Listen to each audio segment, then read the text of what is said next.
whatever scum did this, not one man on this force will rest for 1 minute until he's behind bars.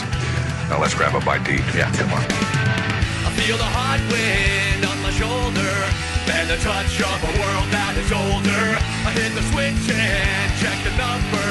I leave it on and then I slumber. I hear the rhythm ringing through it. Flamenco guitar and cumbia music. I hear the talking of the DJ. The demolition, what does he say? I'm on a Mexican radio. I'm on a Mexican radio. Broadcasting live from high atop the J.P. White Building in downtown Roswell, New Mexico. It's Mornings with Mike Winters on 106.5 Roswell's Talk FM. Is that what I sound like when I talk? Now, here's your host, Mike Winters. And good morning, one and all. Welcome to Mornings with Mike Winters. I am he. That would be me, Mike Winters. Happy Friday, everybody. Welcome to it. That's right. We finally made it to Friday. Yes. Happy Friday, everybody. Feels good. It does. It's a long one, too. It is. We got the extra hour this week. Don't forget, you got to move your clocks back an hour tomorrow night. Yep. 2 a.m. 0200. I guess technically Sunday. Every time I hear military people say the time, I always like their guesstimates. 600. Well, if you do the Adrian Cronauer from Good Morning Vietnam, he goes, time is 0600 or 0400. What's the O stand for? Oh my God, it's early. Oh my God, it's early. Yeah, that was his saying. That's right. If you get up right now, you're technically a farmer. You're up before the sun. Yes. Let's go out there and I looked it up. If you're up before the sun, it makes you a farmer. It's official. Mm-hmm. I'm not a farmer, but I did get up at 4 a.m. this morning. But I did stay at a Motel 6. No, I did stay at a Holiday Inn. Holiday Inn Express. Yeah. So Motel 6. Hey, With the light on and everything, it was weird. And wherever you slept at, it really doesn't matter. But happy Friday. Hey, so I'm on our Fox News app here. They're showing this guy that I guess he won the 1.5 billion Powerball. Was it just one dude? I don't know, but his job is he's a investment financial planner. So like, is that his advice? Like, I want to plan for the future. Play the lottery. Do what I do. Play the lottery. So you're saying that the one person who didn't need it is the one who won? I would assume, because I don't know a whole lot of broke financial planners. Yeah, no, it rarely comes. You're probably not very good at your job. You're a if bad you're a broke financial planner. There's a reason you're broke. See, these are rules of life. Never trust a skinny chef. I mean, if it's average size, that's fine. But if don't they like spit into the wind, rail thin, don't trust that chef. And never take advice from a broke financial planner. It's true. These are just sage pieces of advice for your life. Tug on Superman's cape. You don't spit into the wind. So either he's a bad financial planner, or he was before the lottery. Don't trust a bad financial planner, and you don't mess around with Jim. That's the song, right? This is the actual lyrics? I think so. Yeah. Now we need to change it to Uncle Jimmy. Don't mess with Uncle It was around with Uncle Jimmy. Local celebrity Uncle Jimmy. You get a statue here pretty soon. Yeah, well, now I'm seeing all kinds of people out there, the rules for teams that are interested in buying Washington now.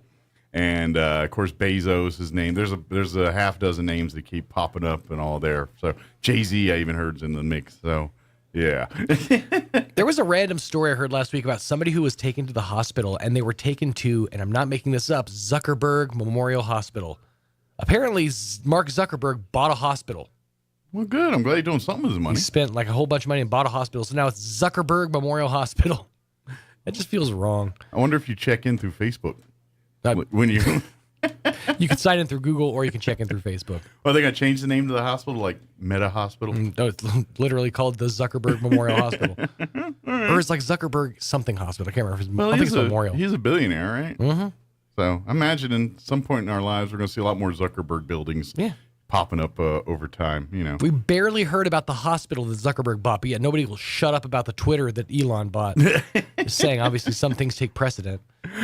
I'm waiting for the Remember the Better Off Dead $2 bicycle newspaper? $2, yeah. I'm waiting for the meme with Elon Musk on the bicycle going $8. He's like fighting every celebrity on Twitter about $8. It's kind of funny to me. But Admittedly, I was in a really, I was mad last night. I had a situation that was happening wherein in the city that I've lived in for most of my life, I was lost. And I could not find, because I don't know who numbers trailers in trailer parks here in Roswell, but whoever did this certain trailer park, they were completely wrong. Because for 20 minutes, I was driving around looking for one place. 20 minutes. But in the middle of that, I did have a nice little glimmer of hope, a little chuckle, when I saw that Babylon Bee article that Sarah McLachlan says that for $8 a month, you can sponsor a celebrity's Twitter account. Get the music. In the arms of the angels. Look at this sad celebrity. Just Mila Kunis. There you go. I like it. Well, let me give you the rundown. We do have a full slate for you for today's show. Get ready for some fun. Yeah. Actually, here in just a few minutes, we're going to be joined by Blaze Rhines. He is creator of the show Spheres, the Bubble Show, which is happening 4 shows this Saturday and Sunday at the Roswell Convention and Civic Center. He combines science and magic and makes bubbles. It's amazing. It's pretty cool. Everything I've seen online and all. If you watched him during his time on America's Got Talent, I mean, the show that he puts on is phenomenal. Yeah, that's and where it goes in late. Where he got his. I want to say it was season 9. His, I guess you could say, that's where he got the spotlight. Him.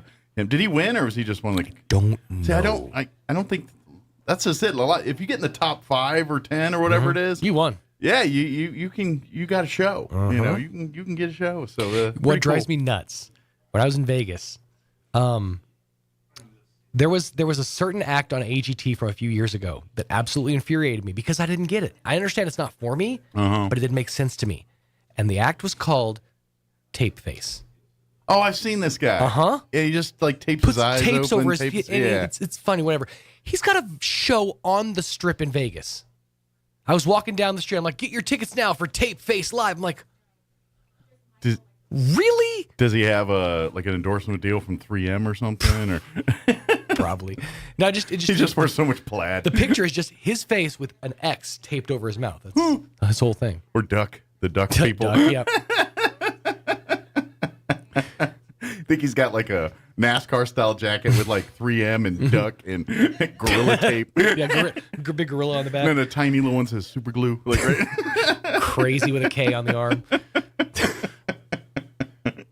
All right, it is 7:13. Let's go ahead and get you up to date on the weather. Spoiler alert, it's going to be windy today and a little cooler. But not like they're saying like 59 yesterday. Yeah. Now they're saying a balmy 62.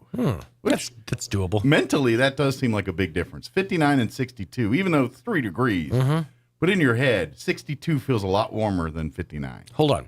So I know that we do sync up on our outfits some days. I just couldn't help but notice we're both doing the LST, but we're also both doing the LST with a pocket. I did today. I was had one of my pocket completely ones. unintentional. This is the only pocket LST I have. Oh, really? No, Yeah. I have a couple pocket ones. I think I've retired a bunch, but I think I got one or Ever two since I stopped smoking, the float in the inventory.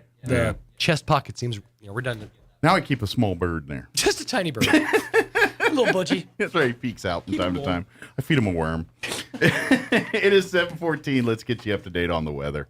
I'm meteorologist Steve Hamilton with your Pecos Valley weather. Still windy today as high pressure moves back into our area behind that cold front. We'll be in the low 60s for the afternoon high. We should get some sunshine, and that wind will be gusting around 35 to 40 miles per hour through the day. Clear and mid-30s for the overnight hours. Low 70s and sunny on Saturday. Sunday looks good. We're back in the upper 70s with sunshine. That's your latest forecast. I'm meteorologist Steve Hamilton. Thank you, Steve. Currently, I got to scroll up. I didn't scroll up high enough. Currently 51 degrees here in Roswell. Humidity is at 56%. Winds at the moment out of the north at 12 miles per hour. We do have a wind advisory that's going to kick in at noon today. That will remain in effect through 7 p.m. this evening. And it is November, folks. I know we've been dealing with pretty nice temperatures, but it is November. So we have a freeze warning in effect tomorrow morning, beginning at 0300, and then that remains in effect through 8 a.m. tomorrow. So most of you will sleep right through that one. But we do have that coming up for today. A little cooler, some patchy blowing dust this morning, but sunny for the most part today. A high of 62. Winds will be out of the west at 15 to 25 miles per hour early. Later jumping 25 to 35 miles per hour. Could see wind gusts as high as 50 miles per hour today. For tonight, skies will be clear with an overnight low of 32 degrees. Winds will be breezy out of the west, 15 to 25, gusting as high as 35 miles per hour. After midnight tonight, those winds will drop down 5 to 15. Then for your weekend, sunny on Saturday with a high of 72, southwest winds 5 to 15. Sunny on Sunday as well. High of 78 expected, winds out of the west at around 5 miles per hour. And looks like you'll start your work week next week in the mid-70s as well. 75 Monday, 74 Tuesday, 77 on Wednesday, and then back down to the upper 60s towards the back half of next week. All right, it is 7:16. We're going to take about a 3-minute commercial break, and then the bubbles take over. We'll be back on the other side. Don't go away. You're listening to Mornings with Mike Winters. Hi, I'm 5th District Judge Eileen Reardon. When I put on that black robe, my thought process zooms in and focuses on the law. Nothing but the law. Just because I like you or don't, or because you're a Republican or Democrat, in this courtroom, it doesn't matter. The evidence presented and the law that the legislature passed are the only things that matter. This is hallowed ground, and I don't play favorites. I rule by the letter of the law. I'm 5th District Judge Eileen Reardon, and I'm asking for your vote November 8th. Paid for by the committee to elect Judge Reardon, Steve McCutcheon, Treasurer. I'm Judge Reardon, and I approve this message. Buying a sewing machine from a big box store or online might seem like a bargain, but in this case, you really do get what you pay for. Just the machine. No lessons, no help with figuring out why it isn't working the way you expect, and no one close to fix it. Buying locally from an authorized retailer may cost a little more, but in the end, it will save you time, money, and aggravation. Come see me, Chris Ann, at So Easy Sewing, 200 East College Boulevard in Roswell, and let me show you why it pays to shop local. So Easy Sewing. You've never had it so easy. Jennifer from Trustmark Roofing here, and I can tell you it's not always easy being a female in a male-dominated business like roofing. I remember one time I was at a meeting to bid on the roof for a local college, and it was me and 13 men. Well, I won that bid, and I'd like to win your business too. My dad was a contractor, and I've been around building and roofing my whole life. I'm licensed and bonded, and I've forgotten more about roofing than most roofers ever knew in the first place. But what really sets Trustmark apart is an obsessive attention to detail that ensures that everything goes smoothly the first time. I promise we will treat you right with respect and we will make you happy. So yeah, it might be a bit odd for a woman to own a roofing company, but give us a try. Let us give you an estimate for your roof. I think you'll be glad you called. For all your roofing needs, call us at 575-755-ROOF or find us online at TrustmarkRoofPros.com. Trustmark Roofing, we put people first. I'm Mitch Kurkowskis, Vice President of Strata Production Company, a local oil and gas business in Roswell. We must have representatives like Greg Nybert who know the economic drivers of this community and New Mexico. Greg has pushed back on efforts by liberal Democrats who are against oil and gas. With over 39 years' experience, Greg Nybert knows the jobs local oil and gas companies create, the opportunities we provide, and the prosperity we bring to our communities. Oil and gas accounts for over 40% of the state budget and has allowed our state to provide raises to educators and state police, and the rebate checks you receive. Please vote for Greg Nybert for State Representative, District 59, to keep a strong conservative voice in our legislature. I'm Greg Nybert, and I ask you to please vote for me for House District 59. Voting begins on October 11th, and Election Day is November 8th. Paid for by Greg Nybert for State Representative. Richard Taylor, Treasurer. Here's a Mornings with Mike Winters fun fact. The Goodyear Rubber Company researched and concluded that shoes wear out faster on the right foot than on the left. To fix this, just walk backwards for half the day. Here's Mike Winters. And good morning. It is 19 minutes after 7 o'clock, and joining us in studio this morning, of course, Elizabeth joining us from the Roswell Convention and Civic Center, and also joining us on the show here today is Blaine Rines, and he's bringing all of his bubbles and his Sphere Bubble Show with us this weekend here in Roswell. Morning, Blaze. How you doing today? Morning, Mike. It's so great to be here in Roswell. Well, I got a first question. Thank you for coming and appreciate. Where are you from originally? I'm from Tampa, Florida. Okay, hence the lightning connection there. Okay, very good. So how long have you been? I'm assuming this show and everything is just kind of your creation, from your brain, your invention here. Yeah, I started doing this professionally at 12 years old. Okay. And started out with magic, and it started out very small, but it just continued to build on itself. And after 1,000 shows, we've done performances all around the country. And but it took literally thousands of hours of practice to develop all these bubble sculptures that I do in the show. Gotcha. So is it? So I'm curious. As a kid, when you're home, what? Because your show is like combining science and magic and putting all. So, what drew you to it? Was it the bubbles or was it the science that got you here? I always loved entertainment, and I wanted to be a magician. But there's a lot of magicians out, and we've got my dad in studio. He has joined the show. It's become a family bubble business, and so he was always my biggest supporter. And he said, there's a lot of magicians out there. But he remembered this guy in the 80s on The Tonight Show with Johnny Carson. Yeah. His name was Tom Noddy. Okay. And he would do things where he'd blow cigarette smoke into bubbles and do various things. And then we all tried it at home. Exactly. It didn't work out quite the same. Yeah. Well, it stuck with him, 30 years later. And I happened to be doing a magic trick with bubbles. And he thought, well, maybe there's something more to that. Sure. And so I looked it up online, and it just started it all. Now, I'm curious. Are you one of those kids that's like good at all those, like you knew that kid that you gave him a Rubik's Cube or you gave him just any puzzle or and he could figure it out and he just knocks it out, and while you sit there stumped are you one of those that it kind of has that ability to kind of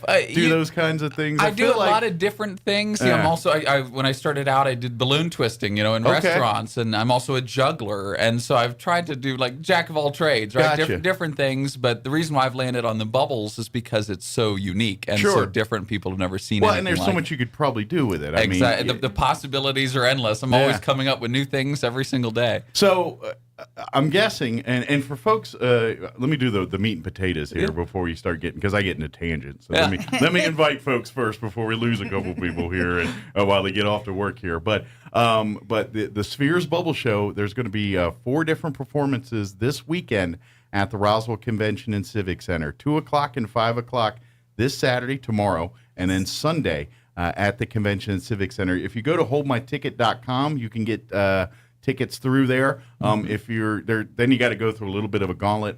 I've shared it on our Facebook pages. I know it's on, I think, the Convention Center and all those.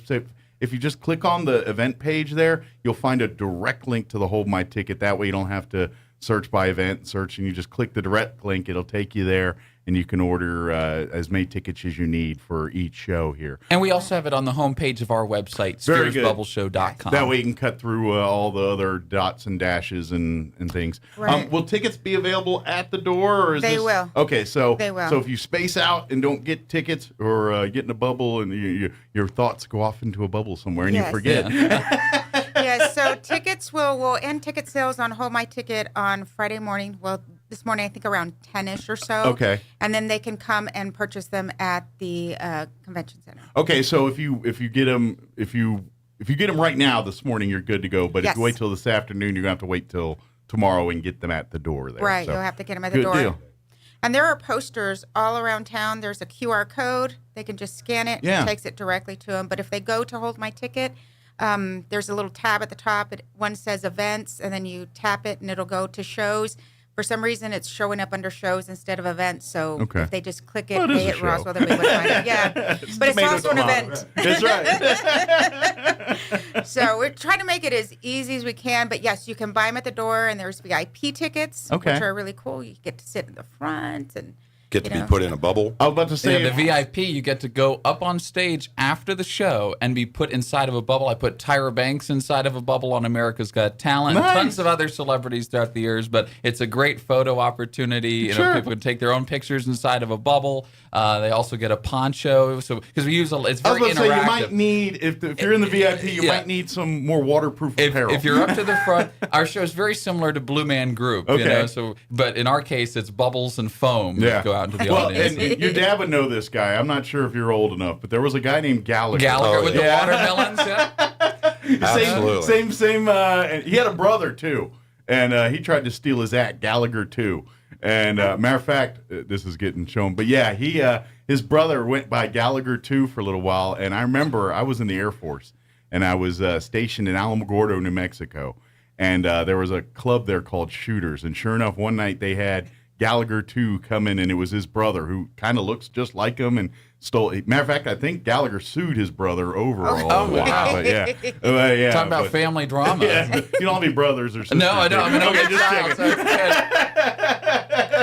I don't know, but Dave, the alien, might steal the show. I'm wearing my wonderful. Nice. It's a 2-hour makeup process. Yeah. You're seeing the wizard behind the curtain, or the alien behind the curtain. Saturday and Sunday morning prior to the show, we're going to be down here walking around downtown. Okay. Yeah, so if you see this, I mean, not little like it's- street meet and greets and things like that. Just the main street and people of Roswell. Maybe blow a bubble or two. Yeah, and, exactly. and meet and greet, invite people to come out to the conventions. Definitely gets attention. Good deal. Yeah. But he's the real talent. He's the artist. I'm the clown. So I'm kind of curious, like, because obviously once you nail a different trick or performance or something like that, and you can add it. But I'm guessing at some point you're always trying to outdo yourself, right? That's kind of, it's like, man, I put somebody inside a bubble. How am I going to top that? Exactly. Right? We're always trying to think of ways to make the show bigger and better. Yeah. And this show is so much fun. This is our Expand the Universe tour. And we debuted it last summer in Pennsylvania. We went through the Northeast, and now we've started going to the Southwest. We did a 2-week residency in Myrtle Beach, South Carolina. And so the tour has been really successful so far. But out of all the places you could possibly go, we were so excited to bring it to Roswell. Well, is this your first time ever coming to New Mexico Actually, or Roswell area? It's a great story. The last time I was in Roswell, I was 7 years old. Okay. It was 14 years ago. Before I wanted to be a bubble performer, I wanted to be a UFO hunter. Oh. And I still love aliens. Well, this is like the obviously. melding of all your worlds. It really here. is. I love aliens, and I always did since I was a little kid. And so having, such incredibly loving and supportive parents, they were like, okay, well, if you like aliens, we'll take you to Roswell, New Mexico. And so was a magical trip, and it's so great reliving it all these years later kind of and surreal performing to here. come back. It is surreal. That is Yeah. well, maybe you can sweet talk Elizabeth, and maybe they can try to book you guys around the UFO festival time, and then you guys are here when the alien stuff and everything's here. And We would love to come back to Roswell when you're at not some busy point. not doing your shows. You Yeah. can come in and experience the UFO festival. That would be and wonderful. All of that We kind were of stuff. talking about the UFO Expo. Try to get them. That they're on their tour. We're trying to see if we can get them here for that one. There'll be a lot of really great celebrities here, and it'd be nice to Interesting. have them. Well, and it's pretty neat because I've got to interview a lot of the UFOologists and stuff over, and I don't know. Do you remember one of my favorite ones? And I think you'd get a kick out of this. Is have you ever heard of or seen the movie Fire in the Sky? It came out in the 90s. Yeah, I don't believe it sounds familiar. But though. but the movie it starred some bigger names back in that day. You wouldn't know any of them now. But anyway, the movie's based off a true story where there was a logging crew in Arizona, and they were up in the mountains in the woods cutting, doing their job when they come across a light, and this guy Travis Walton gets sucked in the light and gets abducted and disappears for 3 days. The cops are about to arrest his buddies for murder when he shows up at a gas station 3 days later, and he basically says, and tells the story of got probed, abducted, and everything else. So they made a movie based on it. And but the real guy, he comes every year, and you talk to him, and you hear the story. And oh my gosh, it's pretty. What the part that I love about it is there's a documentary out there that if you go to the crash site now in Arizona, the it's not the same. Like the trees in that area are a little short. Like you can see where the ship was. Like the growth is stunted a little bit. There's things that are different there than other part of the woods. That's fascinating. So it's pretty cool. But that was this is where you get to learn all this stuff. Oh yeah. Well, Roswell's the place to hear great. Elizabeth's been telling us great alien stories and history. And, yes, the Berkshires, Tom Reed's Berkshires UFO. Yeah. That's So you got plenty to research and do while you're here. Oh yeah. Hopefully you get some sightseeing time today and all that. Yesterday we got a chance to visit Main Street and see all the great stores. Good. Well, hopefully the wind won't prevent you from visiting too much here today. And oh no, it's been great. Yeah. So you brought toys, and I got to make you play with the toys because I want to see. Yeah, you got to see some bubbles. We were saying it's rare that I have the opportunity to do bubbles on radio, so this is perfect with the live stream. Well, fortunately, we have a video, so me, other than the four of us in this room, get to enjoy them. That's great. So I'm curious. Like when you set up this stuff, do you have to come up?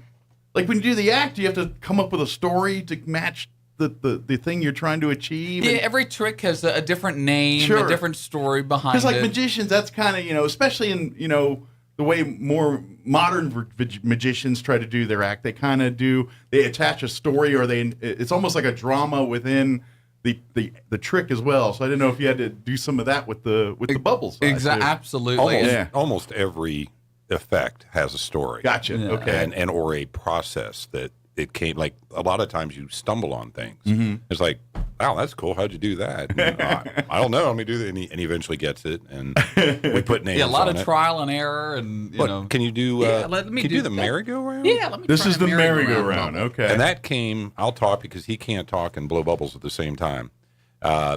It came from, we do a place called Icon Park in Orlando. Okay. International Drive. It's the 6th highest Ferris wheel in the world. And they also have carousels and things there. And so he came up with this one called the carousel. And you'll see why here in a minute, why we call it that. But we use fog and various things to make that. I'm curious. Did he ever play band in school? No.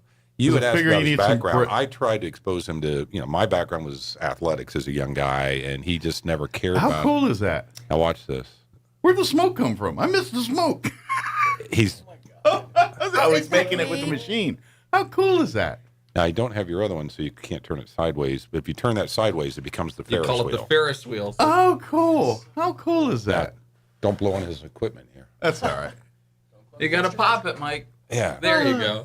Yeah. I'll keep it more contained. cool But you is got to be that? able to pop a bubble. That's the whole point. Well, the reason I asked the band thing, because obviously it takes amazing amount of breath control to do that just right. And I'm thinking, with instrument training that I didn't know if you had a little bit of instrument training background to help with that discipline. No, just all with bubbles. But no, the biggest thing that we run into is airflow, because you imagine sculptures are very sensitive to airflow. So we literally have to turn the air conditioning off just for that one portion of the show. I imagine none of your shows are outdoor. No, we do have an outdoor We show. do an outdoor, but it's totally different. It's Gotcha. We do a version of it in the show at the very beginning and the finale of our stage performance. These giant wands that make huge car-sized bubbles and millions of bubbles. And outdoors, the wind is your ally. The wind makes it. And we call that show Liquid Fireworks. When we're actually, we were doing it in front of the Civic Center yesterday on Main Street. It was great. Cars were loving it, smiling, honking at us. So it was. So I imagine it takes a different formula for the bubble making stuff. Right, a little bit more stout stuff. I'm exactly. Yeah. No, we use different solutions and different parts of the show that are different consistencies. So is that all you guys too? I mean, are you guys the ones that are kind of like, all right, we got to make the right ratio for this trick? We need to.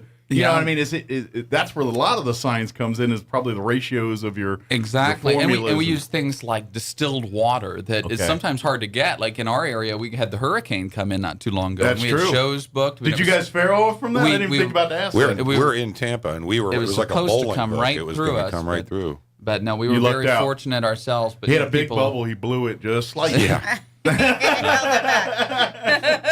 But we had several. We had a wedding in Naples on the beach and a school several in schools Naples in Fort Myers that were hit really hard. But they were able to reschedule. The communities coming together, and they've got a lot of support. So that's good. Yeah. So we're excited to bring them some joy, right? When we get back to Because all we Florida. see on the news is footage of a bunch of flooded and destroyed things. Well, maybe you could do the tornado to show them that. Oh yeah, let me try that one. Oh, good. All right. So we have several weather. Speaking of natural disasters, here's good segue. The bubble tornado. Now he does this with butane, and literally makes a flaming vortex. But we can't always do that in every venue. Sure, I would imagine that depends on the fire codes. We tried to do it in a theater in Altoona, Pennsylvania, and they said we'd love to do it, but the history of the theater is it burnt down. Yeah, they're probably 9 a months little after they gun shy opened it. about that. So this one happens pretty cool. quick. Just watch the center. Oh, cool. Oh, wow. So this is just a small sample of what you'll see in this show, How but cool we is have that? much bigger versions of all these sculptures. Yeah, this is all the micro. Right. This stuff is here. the easy travel version. Tabletop, The tabletop version of the show. So we talked about the actual the liquid and stuff you guys made. Now, is it the same with the bubble equipment that you use to make the? It's all custom made. Okay. These are 3D printed pieces, basically like a miniature Halloween fog machine, and we use to inject it in the bubbles. But we have much bigger fog machines. Okay. I do something where at one point in the show we get some volunteers to come up on stage, and I obviously put them in the bubble. Sure. But then I do something where I make foam hats on their heads. Oh, nice. And I blast them off with a smoke ring.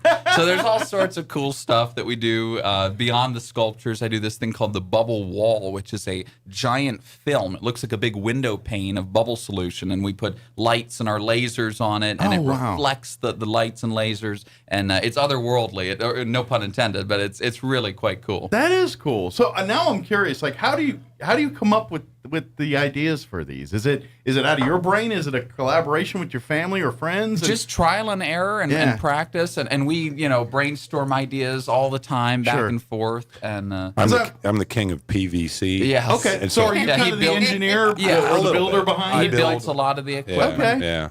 Because I'm thinking, because the more I hear it, and I was thinking like Jeff Dunham, Jeff Dunham, where he's got his act, but half his job is him making and creating and doing all of his characters and things, which sounds a lot like the same work you're doing with 3D printers and that kind of work too. Right, so I was like, there's a lot of similarities there. So I'm kind of curious, what is it that do you? I mean, obviously you probably love performing and all that, but is half the fun like tinkering?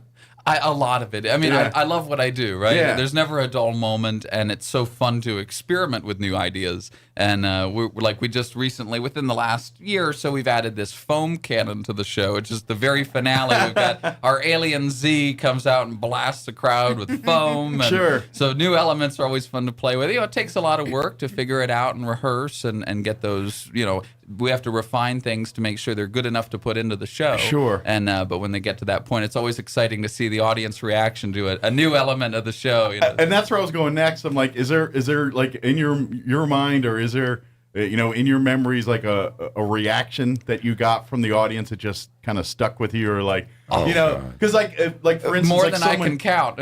Like you always see like David Blaine back in the day when he did his street magic, and he'd go to like Haiti and stuff, and he'd do that move where he'd pull the head off the chicken. I don't know if you're familiar with that one, but that was I think I've seen that one. Yeah, but he would freak out. Like the people would think he's some kind of witch doctor and run away from him and stuff. And I just don't know if you've experienced. So I mean, maybe not witch doctor, but something along those lines. And they're like, this guy, he's not from this earth doing those kind of tricks, that kind of thing. Z the alien is the one that gets a lot of reactions like that. That's his wheelhouse there. So. But for me, ironically, I've technically been on 2 seasons of America's Got Talent. Right. And the first season, it was just a little speaking role to introduce the magic segment, and my quote was, "I love the reactions I get from people," and that's very true. You see that's the great thing about it, is it makes other people happy. It makes them smile. You get some pretty extreme reaction. We call it the squeal factor from kids. Kids go absolutely nuts, but it's great because adults love it too, and it's good for all ages. Yeah, like ideally you want to bring your kids to this show, but you don't have to. There's like, I don't care if you're young at heart or young. It doesn't matter. If you're going to sit here and watch it, you're like, that was pretty cool. That was entertaining. That was fun. Well, being in Central Florida, we're a lot of retirees, and we'll do retirement homes, and it's amazing. They are the best audience. After the older show, folks love they have the questions. He had one old lady that said, "Son, I'm 100 years old and I've never seen anything like that." Well, because I think we're all secretly jealous. Like, we didn't have bubble stuff like that when we were kids that we could blow and all that. All we had was that one you got at the liquor store that came for $1, and you put it in there and you get a little bit and you get about this much fluid. Yeah. Oh, they have some great gadgets too. For sale. So they have like this. There's a gun. What is that? A lot of merch. You guys have swag that they can Yeah, buy? We sell the bubble solution that we use in the show, which is a lot better than what you normally would get at the store. The stuff we tried, dish Dawn soap and all that. Exactly. We've got all sorts of really cool bubble toys. We only brought our best-selling, highest quality bubble products. Okay. We have something called a bubble blaster. That's what Elizabeth was talking about. Okay. Z usually goes out before the show as people are being seated and uses some of our merchandise, some of our products, and it's great because people get to see how cool they are. We do this bubble sword, which opens up and makes giant bubbles. Oh, cool. And you can cut bubbles with it, all sorts of tricks, put nice. bubbles in bubbles. And then the blasters create hundreds of little bubbles, and we have something called touchable bubbles. Okay. And they actually do not pop. Oh, wow. It sounds great. I should have brought them with me. That would have been That's really cool. But cool. it would get all over your equipment here. But they literally solidify after 10 seconds. nice. And they land on your bare hand without popping. They're Wow. the coolest things ever. And That so, is cool. obviously, our shirts, these are all blacklight reactive. And Roswell, I do. I would was think- going to say, I noticed when I was Elizabeth's looking at got them. her- Yeah, they got the black light. I was like, I could tell by the way they're colored. I was like, Yeah, they're we've going to got look black cool. lights on them in our merchandise. So wear tent. them out to the event this weekend, and because I imagine it's going to be a little dark there in the convention center. So turn them on, Exactly. and then you'll see the glow of the shirts that'll go probably nicely with the all the fun that's happening on stage. And we'll there, have plenty of black lights around, so it'll be a great Good deal. Yeah. So I mean, did this start with you, Dad, or I mean, like, I imagine that the idea of doing it, but you're probably the guy that made the logistics happen, and I'm guessing you probably helped him navigate to eventually get on America's Got Talent and all that. So I'm kind of curious, like, how did all that? Well, that process I go watched for you guys? him grow, trying to do, I would expose him to things, and he would try them, and usually he was good at things, but he just wasn't interested in them. Gotcha. And so I just got him a Chris Angel magic kit one time, I think, and he really showed interest in that. And I said, well, I want you to do something with your life that you really want to do. Gotcha. And so we pushed that, and one day he was doing this trick that literally was a magic trick, which he alluded to earlier. And I said, that reminds me of this guy. And we just saw potential. And he was doing little kids' birthday parties at 10 years old, 12 years old. So you were 12 wasn't too far away from their age. And I just noticed. When you get big like me, kids. I just noticed that the bubbles got a better reaction than the general, magic shop. Okay. So it was like a general magic act that got, hey, And it wait a just minute. got This bigger. Slowly evolved into bubbles. This is where people are gravitating towards. I'm going to focus my attention. Where we hit a crossroads was the fog. Because he can do a million things without fog in him, but the fog really enhances it. So there's a funny story there. He was 12, and I don't smoke. And Tom Noddy, the original guy, did it. He smoked. That's back when you could smoke everywhere. Sure, I could be everybody's smoking right in here. I'm sure the second graders in the audience were smoking. Yeah. So one day my wife was going to the store, and she said, you need anything? And I was like, well, we had been talking about this. I said, well, can you get me a pack of 305s? And she's like, what? I said, we got to try to do this. We got to get fog in this bubble. Yeah, we're trying to so he'd be out there. He'd be out there blowing these bubbles. He's like, all right, Daddy, do it. And I'd quickly light the cigarette and try to blow in it. And I was like, I'm like a bull in a china shop, right? It's like, we got to come up with something different. So I found this science toy that would blow the vortex rings. Okay. And I just put some balsa wood on the front, drilled a hole in it, put a little straw in it, put another little straw in it, and it worked. The problem was the things were like $35, and they would work for about 2 hours at the rate he was using them. Yeah, you're and going then to they go for just them break quick. down. And So then, finally, so that got us at least going with it. That gave you the concept. Yeah, and then vapes came out, and, Right. and that was kind of a, and generally people might think that was a negative thing, but for us it was. Well, I was say it was actually a fix to your problem. Exactly. But 2 times on live television, it has become a topic, and one was the mayor of Tampa. And he said, well, what's that thing? And he said, it looks like a vape. And he said, yeah, it is. And he said, are you even old enough? He was 14. He said, are you even old enough to have it? He said, well, my dad gets it for me. I'm shrinking down slowly. Well, and then you joke and you say, see the bubble? I don't inhale. But then That is very true. Another newscaster, another episode, he's blowing the bubble, and he said, oh, there's that fog thing. He said, is that the one that I heard your dad took you into the vape store to get? And I'm like, come on, Dad. I'm finally 21 now, so I can get them myself. He's like, I'm by myself now. Was that a big day? And you walk in, he's like, yep, these are for me. No, because I don't smoke it. I use it, and I use no nicotine juice. It's like heated glycerin is all it is. Sure. And I got the 3D printed person, someone in Washington State makes them for me. Yeah. And and then you can have the added bonus of the people there in the audience get, depending on what you infuse it with, you could make it nice cherry or. I use scented. Is that guava? What is that? Yeah. Is that bubble? And people always comment on the smell because in our big fog machines we use scented fog tubes, and then the bubble soap smells good. So it's funny, for a week or so after our show, the Civic Center is going to smell really good. But great. Well, that might be good. Book some gigs because, man, it smells very clean and tidy in here.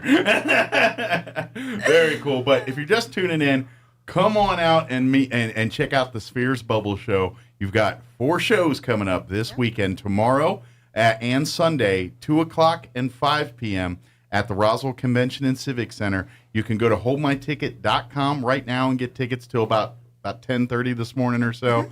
Then it's going to be strictly at the door only. But no worries.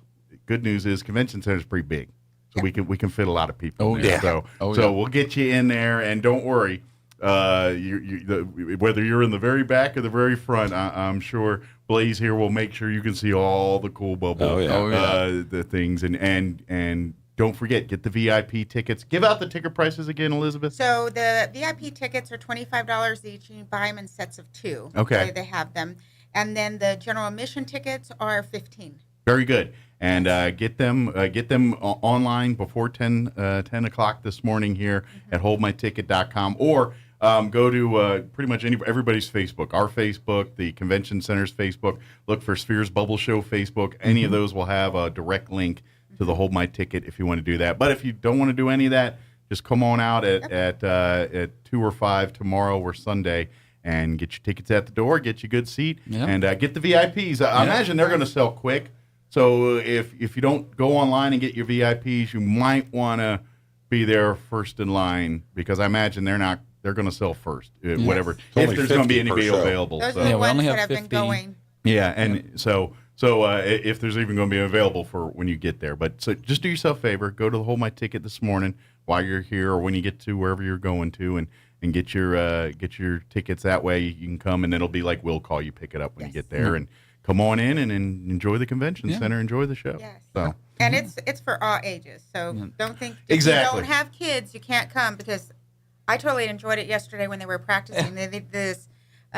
Blaze did this really neat bubble creation that, to me, it looked like 2 UFOs, and he had air going, and they were going the same way, and then he switched it where they were going opposite directions. Oh, cool. Well, you saw the merry-go-round earlier. We do Same a double. concept. Yeah, okay. Yeah, and it had color. The colors were changing, and it was really amazing. So I'm curious, how do you remember, do you is there a book somewhere you're like, okay, the merry-go-round? How do you remember? Do you forget some of these after a while? How does it? Well, I've probably created over 100 unique bubble effects over the years. Is it different every time, too? It's like a unique art piece where it's no two are exactly alike. And it's temporary, right? It's not permanent, so it doesn't always last. And but no, it's hard to keep them all, keep track of them all. But one thing I'll say about that is he's so capable of so many things. The problem is that when you're trying to do them live on a stage, we've got sort of a arbitrary level that we've determined. He's not going to do them unless we have a 90% certainty that he's going to get them. Gotcha. And he disclaims in the show that I'm only going to try these 3 times. Okay. Because sometimes it's like, working with pets or kids. Something just doesn't work. Something doesn't work, and so he moves on. Because they are regular bubbles at the end of the day. But that's part of the draw of the show. Right. Because if it was easy, we'd all be standing up there on the stage. Exactly. You know what I mean? And so you... I'm a radio show host. The struggle is part of the show sometimes, and so maybe it's a challenge for you, but also at the same time it makes the show more entertaining. It's like, dude, this is not. People know it's real. Yeah, it's exactly. Not CGI. It's like, there's a shot here. I'm going to screw this up, and y'all going to laugh at the end.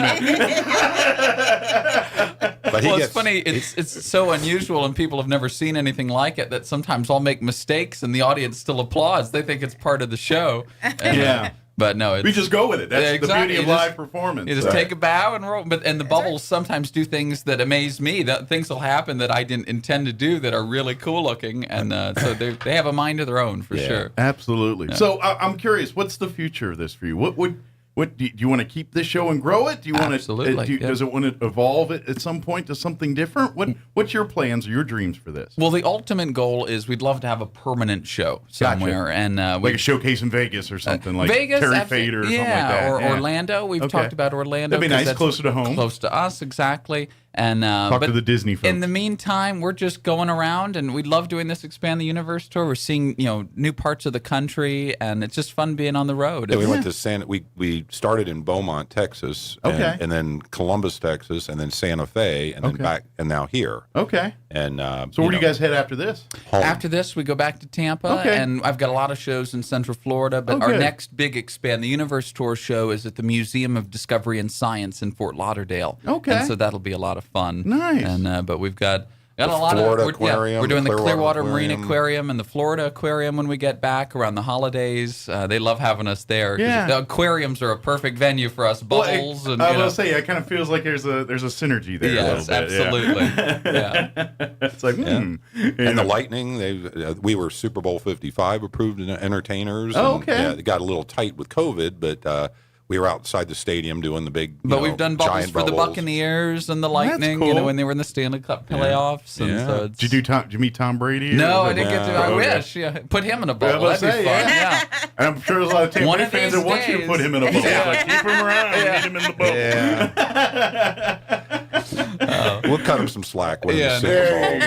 There we go. Yeah. But do we have time for one more Oh, sure. one more trick Yeah, well, before let's see. I'll do, we'll leave everybody with some amazing. I'll do the bubble cube. That would be a great one to do. Okay. By the way, he's got round things to make a cube. Just saying. Who would have thought a sphere out of bubbles could become a cube? Why don't you can you back up a little bit? Because that was All right, this is going to take some space.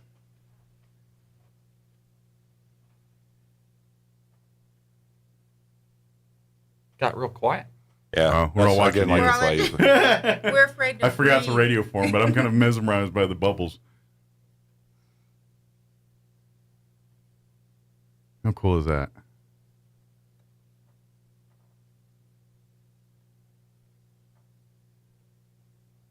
He talks. I've heard the dialogue so many times that he explains that bubbles are what they call minimal surface structures. Okay. And that they're always trying to form a sphere. They may not be in a sphere. Sure. But so physicists believe that a bubble cube would be impossible, and so he begs to differ. So look right Of course, in the he's sky. kind of rigging physics here a little bit, but. Oh, cool. Oh, wow. How cool is that? So that's the bubble cube. Man, that is so cool. And he, believe it or not, he has experimented to the point where he can do, I can't even say the word, How it's cool not is meant that? to spin. What is a duodecahedron? It's a duodecahedron, so it's a 12-sided. It's got different pentagons. It takes a long time to develop. Once you that figure out know the in space, concept but- of adding bubbles to that shape, it will create various other types of geometric shapes. It's, How cool is we can't that? explain it. You can just do it. There's a lot of science behind it. The but- bubble wall. I'm is one of- assuming you did pretty good in science class in school. I did okay. Bubble science, I understand. He's like, I understood this. He started getting into dissecting animals. I wanted to know that. One of the just funny things about his curious. schooling is he did a Montessori school till 8th grade. That's as far as they went, and he was doing so many schools, so many shows that he had to do virtual school after that. But in 9th grade, his school called me and said, "We do this big, fundraising thing, and we would like to have Blaze be the feature entertainer." So that was pretty cool in 9th grade to be brought back to your school to be the feature entertainer for 300 adults at a fundraiser. Yeah. And that was a really proud moment. But And I did virtual school for all of high school because we were doing so many shows and started performing around the country. I was only 16 when America's Sure. Got Talent happened, and I had to have a license to work as a minor in the state of California to do America's Got Talent. He had Yeah. to come with me, and He did the Boston Children's Museum, and the lady commented, she said he wouldn't be allowed in here without you if he wasn't performing. I'm curious how many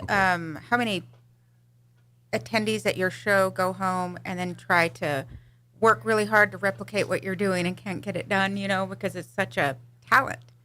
So I'm not Absolutely. aware of anybody. I mean, That is so cool. Never have I seen people will come up and they have already been playing with them and they'll Right. show us stuff and we really like, oh wow, but not anybody that I'm aware of. I think if people try it and they realize how much it actually Yes. takes, Yeah. it was very frustrating to learn, because they are regular Although, bubbles. I imagine you're inspiring the next generation. There's going to be I'm sure there's some child in your audience over the years that they're inspired by what you do, and here in about 10 years, you're going to see what they did with you. But you know what I mean? Yeah. Well, like they're going to take what I saw this bubble guy, and then they're going to take that to the next level. See, that's so cool. Yeah. I love seeing. It's funny when you see the kids with like our toys that we sell, for example, the swords, and they get so excited when they're able to put a bubble inside of a bubble, and you look at their faces are so happy, it's like, well, that really is inspiring. Yeah, that makes me happy. We do a lot that. of charity work too, and Yeah. that really like autism, kids with autism. That's something. I imagine there's a lot of they cool love different it things in you can general, do with them and folks on the spectrum and stuff. Absolutely. They respond very well to bubbles. Yeah. And, we've worked with Best Buddies International and a lot of children's cancer organizations, the National Pediatric Cancer Foundation, Children's Cancer Center, a lot of different places that it's so rewarding to see, the reaction from kids who really need something positive in their lives. Absolutely. So come see it for yourself. Yeah. You got 4 shows to check out this Saturday, this Sunday, all of them at the Roswell Convention and Civic Center, 2 p.m. and 5 p.m. Both Saturday and Sunday. Tickets available online to about mid-morning this morning at holdmyticket.com. Otherwise, get your tickets at the door. What time is doors open before each show? 1:30, 30 minutes before About 30 each minutes show. through. So 1:30 and 4:30 respectively, both times there. And come out and see Blaze and the Sphere Bubble Show here. Yeah, So, you can enjoy very a good. beverage and a snack. And then get the VIP where you get, you get put inside of a bubble. Get to meet us. You get There's to meet only the limited alien. tickets on those, or limited number limited of VIP space available. tickets. So You get definitely on want to that. grab those first. Absolutely. Well, awesome. Is there anything we missed that you guys wanted to share that we just got I think sidetracked we've on? covered Tons of things. I'm sure there's probably a lot There's more. lots of stories. We can talk for hours. But cool. Well, thank you guys for coming in. Appreciate it. We No, look thank forward you, to Mike. seeing your show, and of course, hopefully we get you back in Roswell again during a UFO festival. I think you'd get a big kick out of it. That would be great. We'd love to come back to Roswell. As a aficionado of UFO lore and UFOlogy, I think you would definitely get a kick out of it. Well, and Roswell holds just a special place in my heart, so we can't wait to come back. Well, at a very minimum, you got to eat at all our alien-themed restaurants. Yeah, and exactly. A lot of great food. There you go. Thank you, guys. I appreciate you. We'll see you here this weekend. Okay. Awesome. Thanks, Mike. Thanks for having us. Anytime. All right. It's 7:56. Let's take a quick break before news. Actually, sports and quick break. Don't go away. It's time for the Chavez County Sports Report. Got a volleyball score from last night. The Goddard Rockets are still on a roll, sweeping Lovington 3-0. The Rockets are now 19-4, heading into the postseason. Brackets will be announced this weekend. In football action, Roswell and Goddard both have the week off. They both got byes past the first round of the 5A playoffs. In Class 3A, Dexter is the 8th seed, and the Demons have a home game against number 9 Cobre. That's Saturday at 1 o'clock. These two teams have met. Dexter beat Cobre 18-12 at home back in September. And in six-man football, Gateway Christian is still looking undefeated, and they are 9-0 overall, and they'll take on Dora tonight at 7 o'clock. Gateway Christian is the top seed. Dora is the 4th seed. Sports Report brought to you by DSI. Call DSI for all your office technology needs. I'm Eric Butler at Roswell's Talk FM 106.5. Think your vote doesn't matter? Think about this. Michelle Lujan Grisham and progressives in Santa Fe forced thousands of small family businesses to close, many to never open again. They forced our children to stay away from schools, setting their educations back by months or perhaps years. They forced you to stand in lines outside grocery stores during the coldest months of the year. They violated their own mandates while threatening to use state police to enforce their mandates on the rest of us. And Lujan Grisham and her friends did it all while New Mexico ranked last in the nation on education, last in economic opportunity, and last in public safety. Still think your vote doesn't matter? Think again. Don't make excuses like the Democrats in Santa Fe. Go vote Republican on Tuesday, November 8th. Paid for by the Republican Party of Chavez County. Not paid or authorized by any candidate or candidates committee.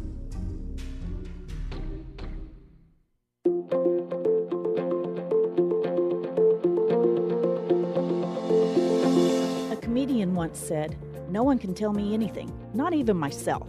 Hi, this is Pastor Troy and Julie Smotherman for The Joy of Marriage. You know, most people stop listening and start forming an answer or response when someone's talking to them within 7 seconds, so they miss most of the information.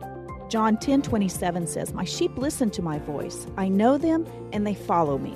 You know, when Julie and I were preparing for this, she looked right at me after I spoke for a while and said, "What?" I guess we all have work to do in listening. But you know what? Just like learning to know God takes time and focus and to know His voice, it's going to take time and focus to really get to know our spouse and to really start enjoying and loving marriage. If you have any questions or would like further information about the Joy of Marriage Ministry, please go to jomconference.com.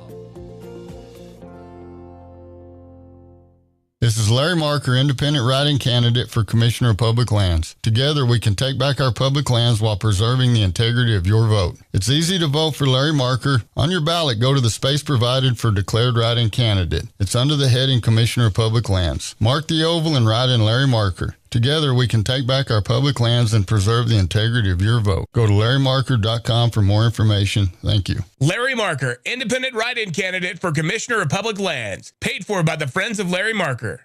Here's a Mornings with Mike Winters fun fact. Linen can absorb up to 20 times its weight in moisture before it feels damp. Now, you don't have to get up in the middle of the night to go to the bathroom. And that's correspondent Jeremy House. Former President Trump held another of his signature rallies, this one in the nation's heartland. The Iowa way of life is under siege, and it is a great way of life, a beautiful way of life.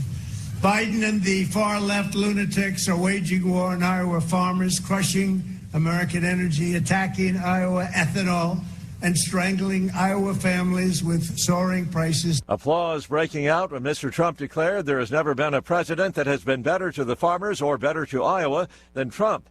Now, will he make another run for the White House? He is teasing it, but there's no answer just yet. That could come after the midterm elections in 4 days. While in Sioux City, Mr. Trump, again, he mentioned his endorsement of Governor Kim Reynolds and Senator Chuck Grassley. With the midterms fast approaching, President Biden is stumping in blue states. In New Mexico, yesterday described Republicans as reckless and irresponsible. Today, he wraps up his current campaign swing with a visit to California. A blizzard of pink slips could be on the way at Twitter. Employees expecting to find out today whether they still have a job. The new boss, Elon Musk, planning to cut the staff of 7,500 in half. He's also looking at other cost-saving measures at the social media giant. Watching Wall Street, the Dow is up 213 points. The Nasdaq 38 points higher, and the S&P is up 25. More on these stories at townhall.com. Hi, I'm Lance Wallnau, Christian author and evangelical leader, here to remind you that God's gifts should never be taken for granted. Take, for example, your retirement savings. You've worked hard for your money, and God has rewarded you for that. Now, with record inflation eating away at the value of the U.S. dollar, those rewards are literally being taken from you. But there is a way the faithful can fight back. By diversifying your retirement account into gold, your savings can be protected. And that's what God wants. Even better, a physical gold IRA from Birch Gold Group allows you to transfer your current retirement funds into gold without fees or penalties. To see how it works, text the word FAITH to 989898 to get a free info kit on gold IRAs. That's FAITH to 989898. Take action right now, and I pray that your family is blessed with continued prosperity. Ukraine's president accusing Russia of energy terrorism, saying Russian attacks on Ukraine's power grid have left 4.5 million civilians without power. In his nightly address, President Zelensky said that Kyiv and 10 other regions had been affected by blackouts. Temporary emergency shutdowns had to be put in place because so much of Ukraine's energy infrastructure has been destroyed by Russian missile strikes. Mr. Zelensky acknowledged the frustration of many Ukrainians with the power shortages and said he'd asked the energy companies to do better. That's BBC's Catherine Bayou-Arhanga reporting from Kiev. South Korea scrambled about 80 military aircraft, including advanced F-35 fighter jets, after tracking about 180 flights by North Korean warplanes inside North Korean territory. It appeared to be a defiant show of strength on the part of the North. News and analysis at townhall.com. Stellantis issues a warning. That's after Takata driver's airbags apparently exploded, killing 3 more people. The company, formerly Fiat Chrysler, is telling people to stop driving Dodge Magnum wagons, Dodge Challenger and Charger muscle cars, and Chrysler 300 sedans from the 2005 through 2010 model years. Stellantis has confirmed the airbag inflators blew apart in 2 cases, killing 2 people. The company suspects an inflator rupture in another case also killed a driver. John Scott reporting. With a 3-2 victory over the Phillies, the Houston Astros now holding a 3-2 lead in the Best-of-7 World Series. Game 6 of baseball's Fall Classic will take place tomorrow night in Houston.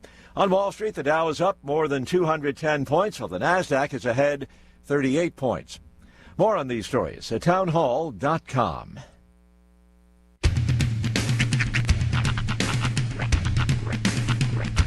What in the wide, wide world of sports is going on here? I promise you, whatever scum did this, not one man in this force will rest for 1 minute until he's behind bars. Now let's grab a bite to eat. Yeah, come on. I feel the hot wind on my shoulder and the touch of a world that is older. I hit the switch and check the number. I leave it on and then I slumber. I hear the rhythm ringing through it. Flamenco guitar and cumbia music. I hear the talking of the DJ. The travel listen, what does he say? I'm on a Mexican radio. I'm on a Mexican radio. Broadcasting live from high atop the J.P. White Building in downtown Roswell, New Mexico. It's Mornings with Mike Winters on 106.5 Roswell's Talk FM. Is that what I sound like when I talk? Now, here's your host, Mike Winters. And good morning. It is 6 minutes after 8 o'clock. Welcome to hour number 2. The Dark and Stormy Deuce. Mornings with Mike Winters, right here on 106.5 Roswell's Talk FM. I had to crack the window open. It was getting hot in here. I can tell. Yeah. His nipples getting a little hard. I had to roll the sleeves. Yeah. Yeah. Cold, warm over there? Yeah, cold over warm, here. A little warm. That was cool. It was cool. I was very cool. For folks that missed that, we had Blaze. Blaze Rines? Yeah, it's actually Rindies, I think. Is it Rindies? Yeah, I mispronounced it. Nobody's corrected me, and I'm the one who cut the spot. Well, whoops. Maybe they didn't know either. So never mind. Anyway, yeah, they got those 4 shows coming up Saturday and Sunday. Get your tickets because really cool. It is gonna be a blast. That was cool. The cube he did at the end, and see, when I missed the cube. I have to go back and look at it. Well, when he fills it with the smoke, it gives it dimension. And right. I don't know. It just you start cool. seeing you actually see the curves. Like, I'm gonna lie, it was very or the corners. It was like seeing Simpsons. Like, to me, I felt like it was like the Simpsons cartoon was 3D in my face. Nice. That's what it kind of felt Isn't it like. Funny that how, same vibe. Isn't it funny how there's certain things that just instantly turn us into 7-year-old children? Yeah. Like bubbles and like cupcakes. Like.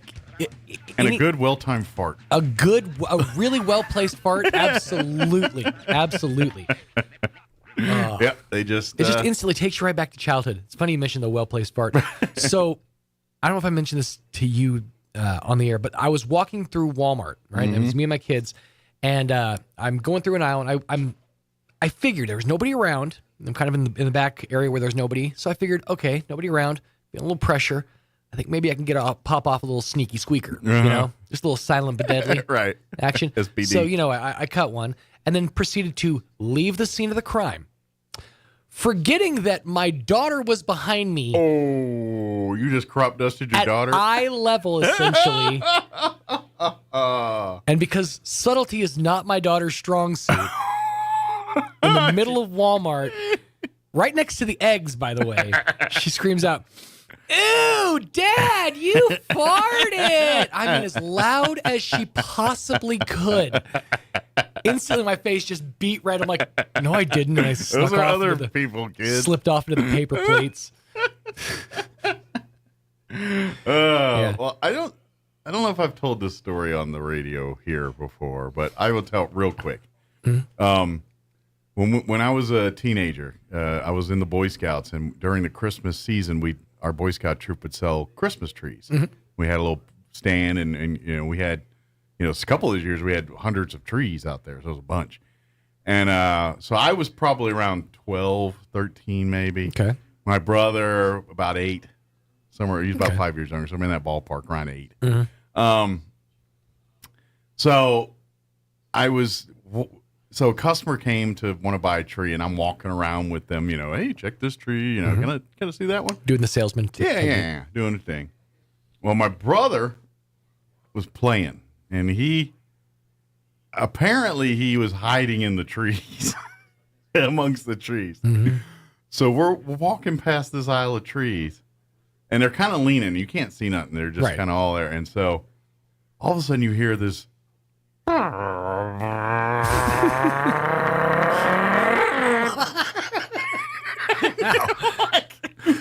all of a sudden, my brother comes with this big grin on his face. And the customer, credit to his awesomeness, he looks at me and goes, "Son, was that you?" And my brother had this big grin on. He goes, "That's a man's fart, son." And my brother was so proud. It's a rite of passage for a young boy. But it was just like you're just out of nowhere. You're just walking down this awesome. It was either your brother or somebody just drove a Yamaha motorcycle by. It was good. So that's awesome. Did that have a Doppler effect? I think that registered on the Richter scale there. But a well-timed one does work. Mm-hmm. But that guy's reaction to this day makes, "That's a man." And then my brother was so proud, like he just achieved glory. Yep. Those things where if you have suspenders, you just Gonna be a good day, Tater. That's right. Yeah, pretty much. All right, let me give you the rundown for this hour of the show. We'll get you up to date with the weather here in just a few. Then here at about 8:15 or so, we're going to be joined by some of the folks from the Salvation Army. Bart Hoffman and Major Mike Luther will join us here and give us an update on what they've got going on. Later on in the hour, we'll have you up to date with the news of the local variety, along with your Wall Street business update and whatever else we can come up with for this hour of the show. You know what we got to do? Thank the fine folks at McDonald's. That we do. It is a McDonald's Friday. I got so excited with Bubbles, I think I forgot about it last hour. Yeah, we didn't mention last hour, but that being said, download that app, folks. Well, if you don't already have it. And I'm not going to lie, I'm a little conflicted right now with their promotion. How so? The farewell tour for the McRib. Yeah. I hear it's not coming back, and I'm not lying. That makes me sad inside. I don't believe it. I do like the fall. I don't believe it. I am a little suspect. I believe of that what's going to happen is they're going to pull it for one calendar year, and then in 2024, it will make its triumphant return to the menu for the comeback tour. I hope so. I strongly believe that's how it's going to work. Because I do enjoy the McRib. I love the McRib. It's kind of nice in that fall. You're like, "Oh, the McRib's back. Let's It's get one of those sandwiches that I'm not going to eat all the time, but every now and again, I just get a hankering for it. Yeah. Just the right perfect blend of the onions, and one of the only burgers that actually, or the sandwiches on the menu that actually uses the slivered onions. And I love me some slivered onions. So they got the slivered onions with the pickles, perfect blend. Yeah, that's true. Didn't think about that one. That app, though, let me tell you, has saved my bacon over the last week or so. I've been... Do they use those slivered onions on like the cheeseburger and hamburger? On those, they use the smaller onions, the diced onions. Different. Yeah. Okay, I got you. Those are the slightly quarter pounder smaller. and the McRib. I'm pretty sure are the only two sandwiches that they use the slivered onions on. Okay, all right. So I was just trying to think about that. But yeah, no. 1,500 points is all it takes to get yourself a McChicken, and free. Yeah, if you build up a few points, you know that you could honestly eat for a week with just free McChickens. Yeah. Nice, man. Maybe I'll do that today. Sounds like a good day to do that. Hot and spicy. Tell you how I do it is extra mayo, add pickles, extra pickles.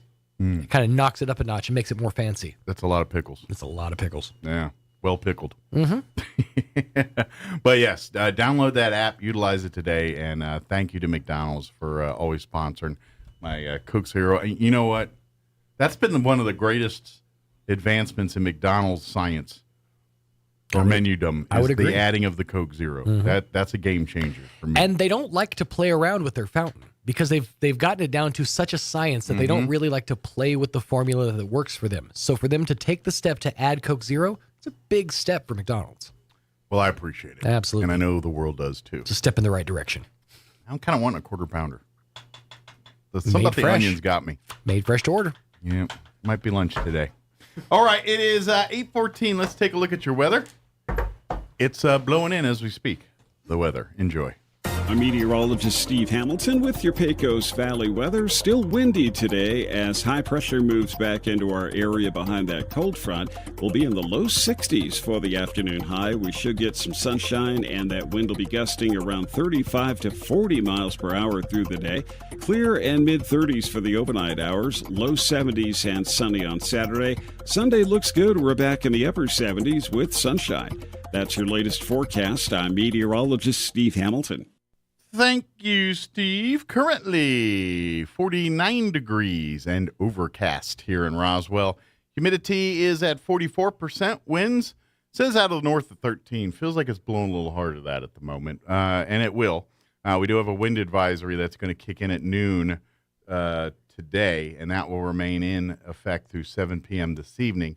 And then we've got a freeze warning for early morning hours tomorrow, 0300 to about 8 a.m. So most of you will probably sleep through a majority of that.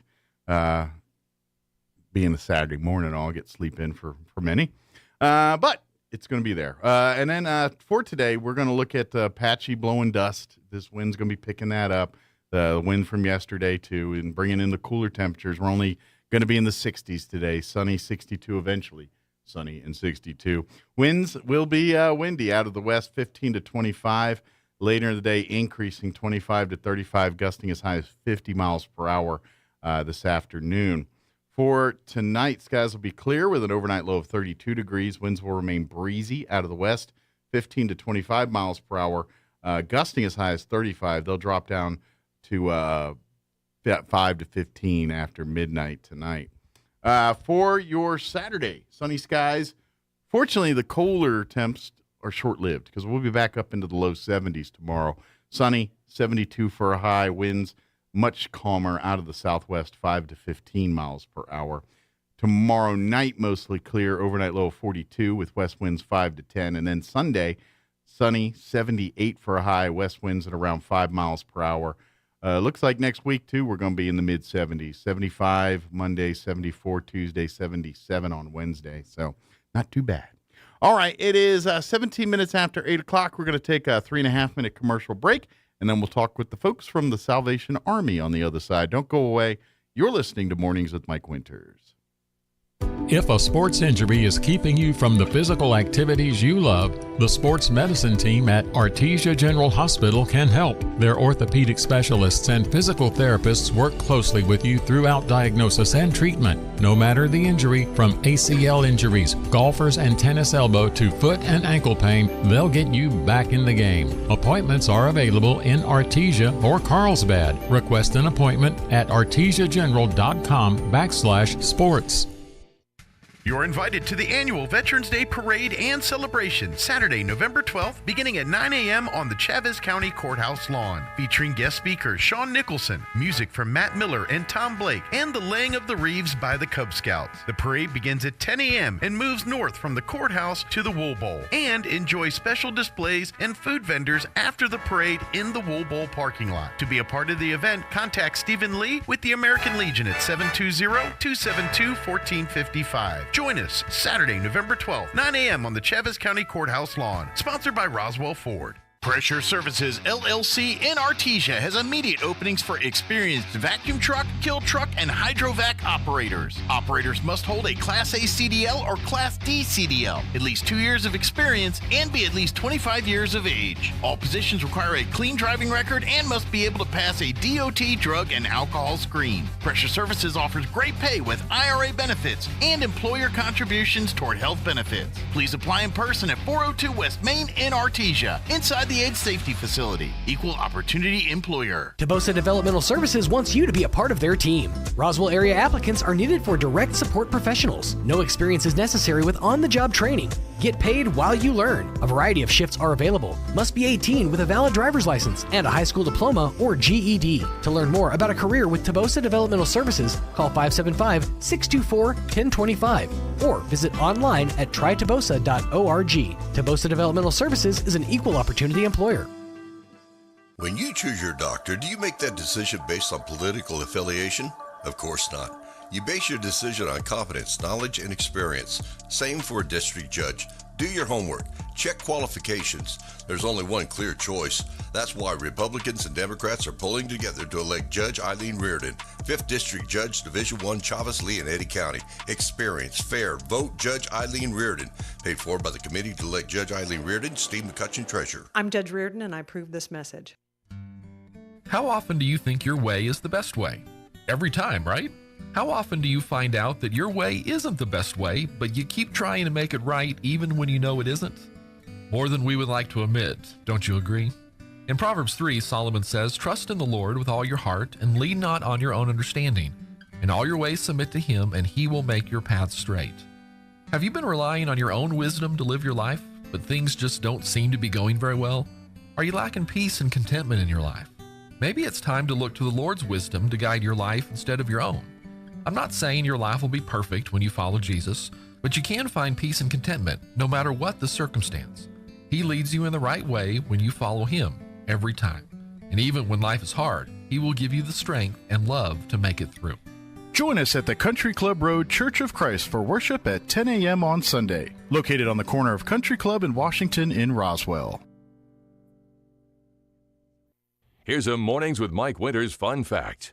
1 in 3 snake bite victims is drunk. 1 in 5 is tattooed. Hold my beer and check this out. Here's Mike Winters. And good morning. It is 21 minutes after 8 o'clock, and joining us in studio this morning from the Salvation Army, we have Major Mike Lucher joining us here this morning. Morning, sir. How you doing today? Good morning. Good morning, Roswell. So are you new to this area? Like, did you just get assigned here, or have you been here for a little bit? No, we just were assigned here. We've been here for 4 months. Okay. So you replaced the past administration that was holding the fort down here at the Salvation Army headquarters. Yes, that's true. There you go. So I'm curious. Did you have any? Have you ever been to New Mexico or this part of the world before coming here 4 months ago, or is this first time? Never been to New Mexico. Never. First time in the Southwest area. Most of our experience within the last 20, 23 years have been mostly Hawaii and Pacific Islands. Oh. We were there for 13 years. So you're used to tropical. Now you got desert. Yeah, but it's better than the upstate New York weather. I was about to say, yes, I can attest to that. We were just talking in the break here, and that's where he's from upstate New York originally. My father's side of the family's from upstate New York as well. So a little comparing and contrast in there. But one thing we can agree on is, yeah, they'll get snow. I don't know. This November, December, and then they just usually stays around till about March. So, oh yes, I am so thankful to be in Roswell. Yes. So thankful. Although every once in a while we get snow, and matter of fact, what was it? 2015, we got winter storm, what we call Winter Storm Goliath, and we got like 22 inches of snow here. And we didn't know what to do with that. We get 2 inches, we don't know what to do with that. And 22, we really didn't know what to do with that. Well, I'm definitely not bringing it with me from New York. So, very good. So how long have you been a part of the Salvation Army? We've been officers, which in layman terms, we've been the ministers, my wife and I, for the Salvation Army for just a little over 20 years. Okay. So do you guys work as a team here to kind of run the facility here in Roswell? Oh, yes. Very cool. Well, that's got to be at least a fun part. You get to do it with your spouse every day. It is. It's different. It's different than other, faith-based churches or organizations. The Salvation Army both ordains the husband and the wife because if there's, for instance, people who are very, they don't want to talk to a man. Mm-hmm. Well, my wife is ordained, and she can take up the reins. And gotcha. So people feel more comfortable kind of sharing their problems or issues with, and then you've got them. Here it is, no problem. Yep, Very and she cool. also speaks the word of God, so a lot of times she's more fluent than I am. She's probably the better when you need some mentoring. She's probably better than I am at it here. Yeah. But and that's what I love about Salvation Army, because they'll always help physically what the needs are, whether you need the lights turned on or the heat working or you need some blankets or whatever it is. Salvation Army's always, I know in the past fans have been a popular thing here during the warmer months to pass out free fans. People donate fans, and you guys would turn around and give them away as fast as you get them, I think. And not only does the Salvation Army do that side of thing to help with the physical needs there, but that spiritual side, saying, what's going on in your life? How do we get here? How can we get to a point where you don't need our services? You can do this on your own, or you can do this with a proper support system and things like that. And Salvation Army really goes to help that side. So it's more of not just putting the Band-Aid on the wound here, but try to actually treat and heal that wound. Yes. That's what, and obviously, as you said, it's all faith-based here, which I've always found that whatever program, whether it's like a rehab and a drug or alcohol or something more like Salvation Army, I always know that whenever that organization is faith-based, you can look at their success rates, and it's usually 10 times higher than things that aren't faith-based. I'm just making an observation here. They work. So that's what I really love about Salvation Army is that side of it, that fixing the whole problem, not just putting the quick fix on something like that. Yeah, and many people don't know this. We've actually been in Roswell since January 1900. Oh, wow. And so, not the same building, I hope. No. No, hope they've upgraded over the years. definitely not the same people and the same buildings, but the ministry looks a little bit different. But to know that we've been here for almost 123 years coming up, we want to continue that. Absolutely. Well, and obviously most people think Salvation Army and we think bell ringers and the holidays, and absolutely that. To be honest, that campaign is most of the reason you guys can do what you do each and every single year. I'm guessing that's probably your biggest is the kettle campaign is the biggest campaign that Salvation Army does to raise funds. They obviously get funds through other donations in other ways, but that's the one everybody knows. And of course, I'm sure you guys will be here in just a few short weeks, actually. Yeah. Start showing up on in front of storefronts and things, doing your thing here. So hopefully, if you start seeing the kettles out there, please, put some money in there. And I imagine this is the time of year you're probably looking for volunteers as well, too. Yes, we are. Yeah. Yep. Volunteers for our Angel Tree program, where we're asking people to donate new toys for children ages 0 to 12. Okay. And we have distribution, so we need volunteers for that day. Of course, volunteers for kettles, so they can call our main office, and I can make sure that our listeners can know that number and what to call and try to organize that. Okay. Yeah, absolutely. Yeah, definitely want to, people reach out, volunteer, get involved. That's something that you can come on over if you want and sit and hang out. Go ahead. You come on in. How are you doing today? Sorry, I'm doing good. I thought it was 9. Oh, that's all right. Well, we got her going here. So we were just kind of talking a little bit about what's coming up here and the need for volunteers and talking about the needing of new toys right now. Yeah.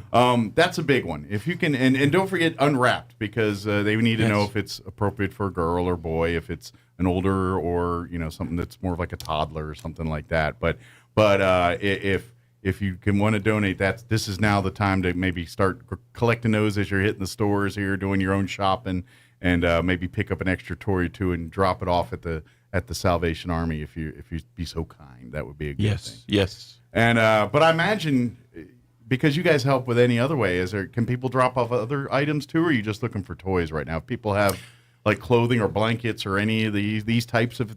Can you guys accept that, or would that be best to give to somebody else? No, you'll take it. Okay. We'll. I didn't know. We have a lot of great organizations that need help. I didn't know if that was something you guys could take too, or most donations should go directly to our thrift store. Okay, which is off Chisholm, close to Chisholm in Maine.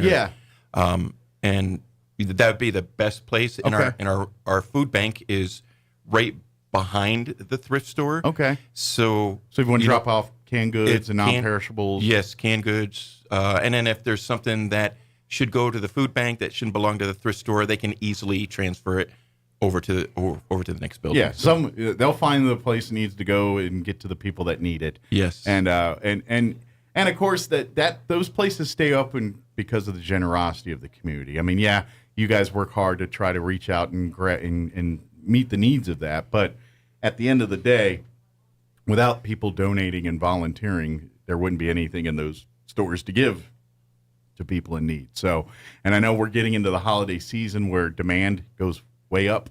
Yes. And but your need also goes way up. That's the other thing. So please, I know there's going to be inundated with a lot of people asking for food and for various things. Please support as many as you can, but think of the Salvation Army. If you're kind of like, I don't know who else to give, Salvation Army is going to make sure that it gets to the people that need it. And like you said, you've been here in Roswell for 100 years. If that's not a testament to think they're going to, be here tomorrow. Yeah, they're going to be here tomorrow. Yeah. Put it this way, long after we're off this earth, the Salvation Army is going to be here doing what they do. The next generations are doing it. So you can rest assured that everything you donate, everything that you contribute will be used here locally for folks in need. So it's just a great, it's just what they do. And I'm just ballpark curiosity on average. How many people are coming through the doors on a given day just looking for needs, things that they, just guesstimate. I know it's not something you can really, but wow. When you talk about individuals, when you think about our food bank where we give out emergency food boxes and commodities for seniors, and then that doesn't include people who come in for utility assistance or just any type of assistance, even if it's a spiritual need. Yeah. I would say per week, it's well over 100 people, anywhere from 100 to 200 people, depending on how many's in the family. That's a lot. And yeah, so when there's constantly food coming in, food going out. And I imagine that demand has increased over the last couple of years with COVID, with the world we live in. People are more in need in recent months and years here than probably in previous years here. So I imagine your role has grown pretty. I know you've been here since just 4 months now, but I imagine in the last couple of years here, and that's probably across the board for Salvation Army. That's not unique to Roswell. That's something that's across the board. Yeah, and I don't think it's only unique to the Salvation Army. I think it's unique to any nonprofit or church that is trying to supply the need for our community. Absolutely. And so for folks that can, please, if you can help, because unfortunately, the need does not decline. There's always going to be folks in need here, and it would be awesome to say that the Salvation Army has nothing to do because everybody's taken care of, but I realistically don't think that's going to happen anytime soon. So please, when we get in this holiday season, volunteer. Come volunteer to be a part of things. If time is not something you have a lot of, then maybe donate food or clothing or money, whatever monetarily, whatever the needs are, the money always is good because that can kind of fill the void, whatever the void is, regardless of whether it's, you need more toys or you need more canned goods or whatever it is. Yeah. And for the community, we have two unique opportunities coming up. Next Saturday, the 12th. Okay. It's the second Tuesday of every month. Okay. We have a buffet breakfast. Nice. It used to be called a pancake breakfast, but it's a buffet breakfast fundraiser. Okay. And it's held at our main office, which is on 612 West College Boulevard. Okay. It's from 7 to 11. Okay. Next Saturday, the 12th. All right. But then next month, it's every second Saturday. So just kind of mark it on your calendar, the second Saturday of each month. It's $7 for adults, and I believe it's $4 for children. Oh, wow. And certain age, like I don't remember if it's 3 and under, they're free. Oh, wow. But we make sure it's cost effective and it's a buffet. Yeah, it's a buffet. Yeah. It's not just pancakes. Yeah. It's pancakes, waffles, sausage, bacon. So if you gravy. leave hungry, you just did it way wrong, and you need to learn how to work a buffet. That's right. I'll be happy to teach you, by the way. Every skill set a person should have is how to work a buffet. But and then coming into the holidays, we also have the Thanksgiving, and the biggest need, because we do the Meals on Wheels for the Joy Center on that day, so their employees can take that day off. You give them a little break on that day. Yeah, so the Salvation Army does it for that day, and we deliver between 300 and 400 meals.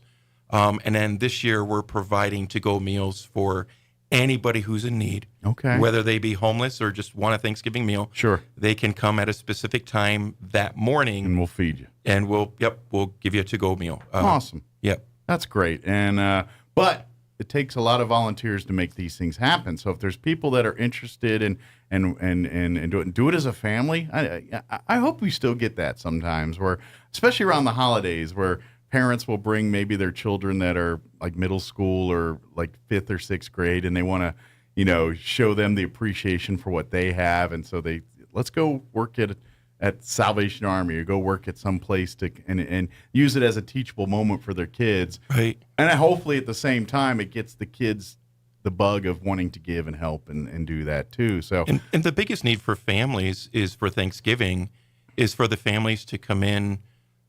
We have it set for 9:45 a.m. Thanksgiving morning. Okay. And we're going to need people to deliver the food they're basically people who are shut in, can't get out, and we're delivering the meals to them. And generally, when you do things like this, it's not also, I mean, yes, you're delivering the food to these people that can't get to, but you're also serving as a bit of a social person, because usually the shut-ins and things don't get a lot of visitors and things.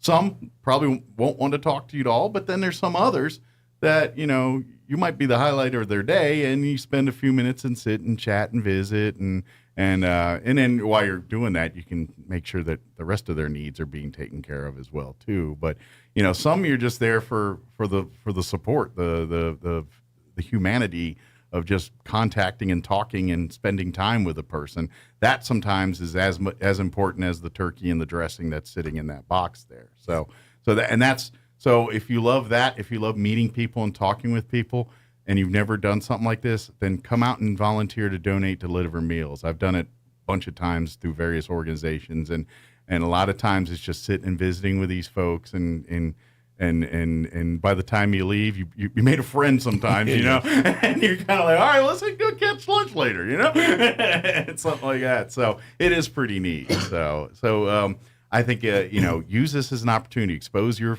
younger family members to get and volunteer together as a family, or just, do it as a couple, do it individually. Doesn't matter.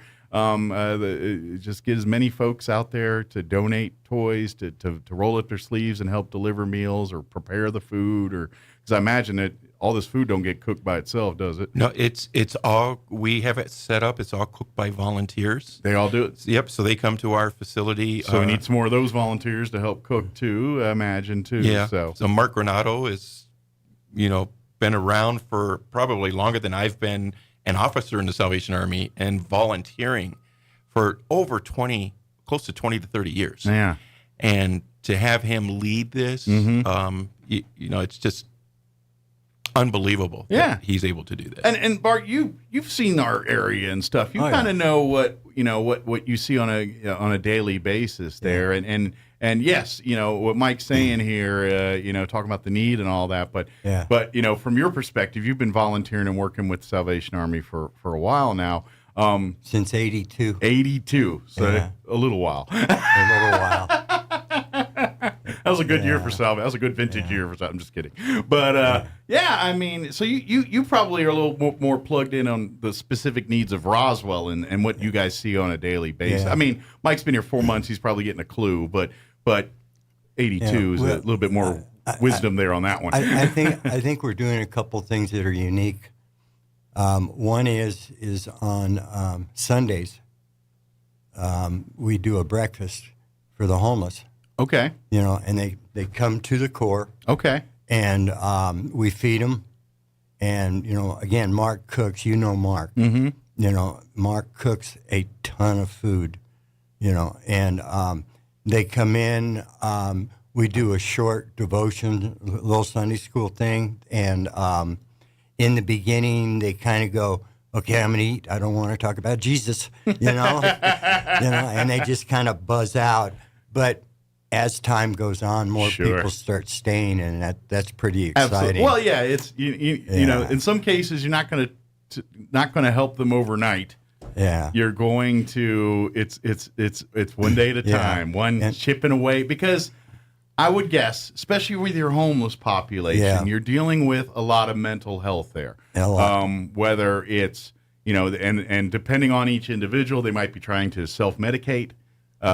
Which the dangers that comes with that. Absolutely. But of course, it could be just they're homeless because they don't want to be around people. It's not always about finances. Sometimes that's just due to what's happened in their lives and how they view the world. They prefer to be on their own, out in the elements. And they don't want religion. They don't want, but you kind of take chips away at that armor and you come in one Saturday. It's like, hey, how you doing? Come on, have a meal. Don't talk to me about Jesus. No problem. Enjoy your eggs. We'll see you next week. And then they come in. Don't talk. All right. And then one day, you say your prayer and something's going to and I imagine it's kind of like that, isn't it? It's a lot of each week, because you probably have a bunch of people you see on a regular basis. We get what, 60 people? I'd say right around 60 people that come every Sunday, and if there's people out there that have a need, you're more than welcome to come Sunday. Yeah. We open it at 8:30. Okay. And it's just really a cool thing. Yeah. I'm curious. What's I know we're talking about volunteers, but what's the path if someone's looking for careers in Salvation Army? How does that happen? Is it joining like the military where you got to kind of enlist in all of that, or is it a little bit different? I'm telling you, man, basic is really, really tough. You're gonna have salvation whether you want it or not. Yes, in a sense, it is that way, because we sort of use a quasi-military, with all of our titles and ranks and chain of command and all of that, and some of the protocols and procedures run similarly. Yes. So in order to become an officer like I am, you do need to become a member of the Salvation Army and, learn what it means to become a soldier. And that's where it becomes the basic. A soldier for God, as opposed to a soldier for the United States Army or cert nation here. Yeah. Like some of us have chewed. But I imagine there's probably a lot of military veterans that go on to become Salvation Army members as well, too. I think so, and it's a lot of things that the Salvation Army does in order to be prepared and ready. They train us that way. Sure. And so it really pulls in those who are in the military.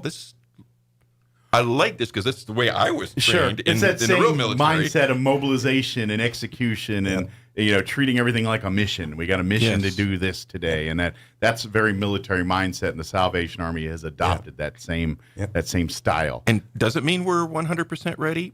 No, not in certain specific areas. But we do our best, and when we're called upon, we go. Well, how much marching do you do? That's kind of a curious, because that was one of those aspects I wasn't a big fan of in the military, about the marching and drill. I didn't need any of that. You guys do a lot of drill?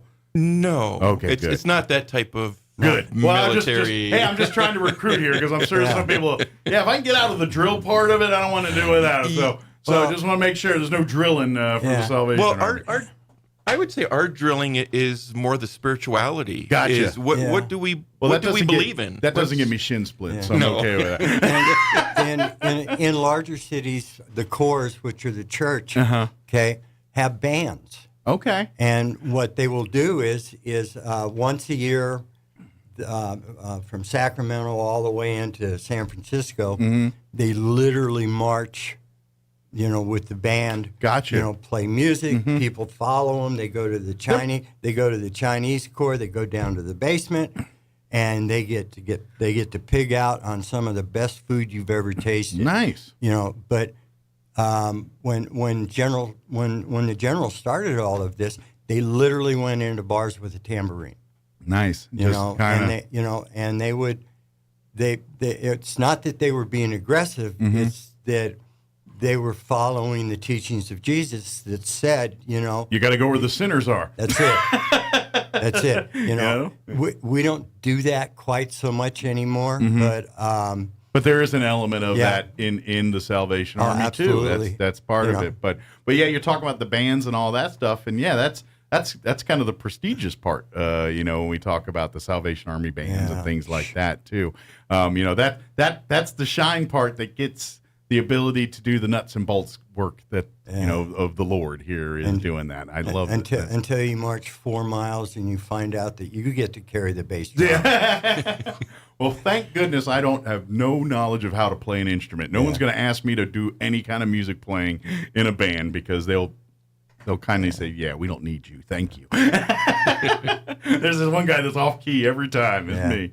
But I was curious. I mean, so would one just go like online and start the process, and do they, if there's someone out there saying, I want to serve, maybe I don't want to be an ordained minister, but you know what? Salvation Army sounds like that path where I can kind of do a little bit of both here and kind of be the minister side, but at the same time be that coordinator during times of need and things like that. So, is it just a matter of the website, or can they come down and talk to you and start that process? The best is to come down and talk with me. Okay. All right. Yeah, just so they understand. Yeah. I just think, especially if they're local here within Chavez County or a couple counties that we may have a support service. Because I imagine you're always looking for new folks that are ready to kind of put on the uniform and serve here. Yeah, and I have an open door policy, so anybody coming to my office will see my office door is open all the time. Hence the open door policy. That's it. But and then of course now I'm guessing what's the best way to kind of, because I know you guys have social media, so you can. I just type Salvation Army Roswell in Facebook, and that takes me right to the page and all that. That's probably is that what it's titled? I don't even remember, but that gets you there. I know. Yeah. And that way you can like and follow, stay up to date on events that are upcoming. If you have questions about where to donate, how to donate, when you can donate, times, things like that. That's a great resource for information like that. And everything should be uploaded to our Facebook page. Okay. If you, like you said, you type in the Salvation Army Roswell. Mm-hmm. Maybe throw the NM in. Otherwise, you'll learn what the Georgia Roswell. True. Which is fine. But so by next week, we're hoping to have all this information that I shared, on the site, so people can see what's going on. Absolutely. Yeah. Go ahead, Bart. Just really, really quick. We're going to start the golf tournament up again. Oh, good. Yeah. We don't have dates yet. Okay. What do you have a time frame?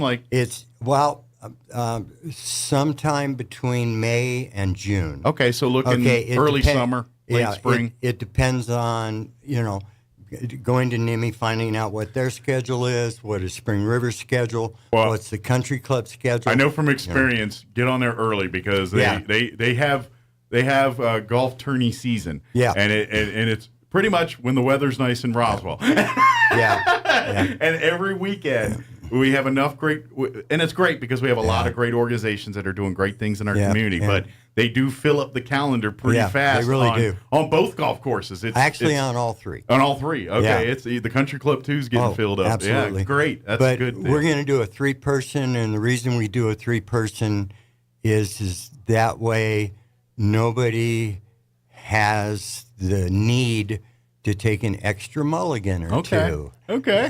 Not. Although that's a great way to make money. Yeah. You sell them mulligans, y'all clean up. Yeah. So on the golf tournament stuff, it's in the infancy. Okay. But if they have questions about it, it's okay if I give my phone number?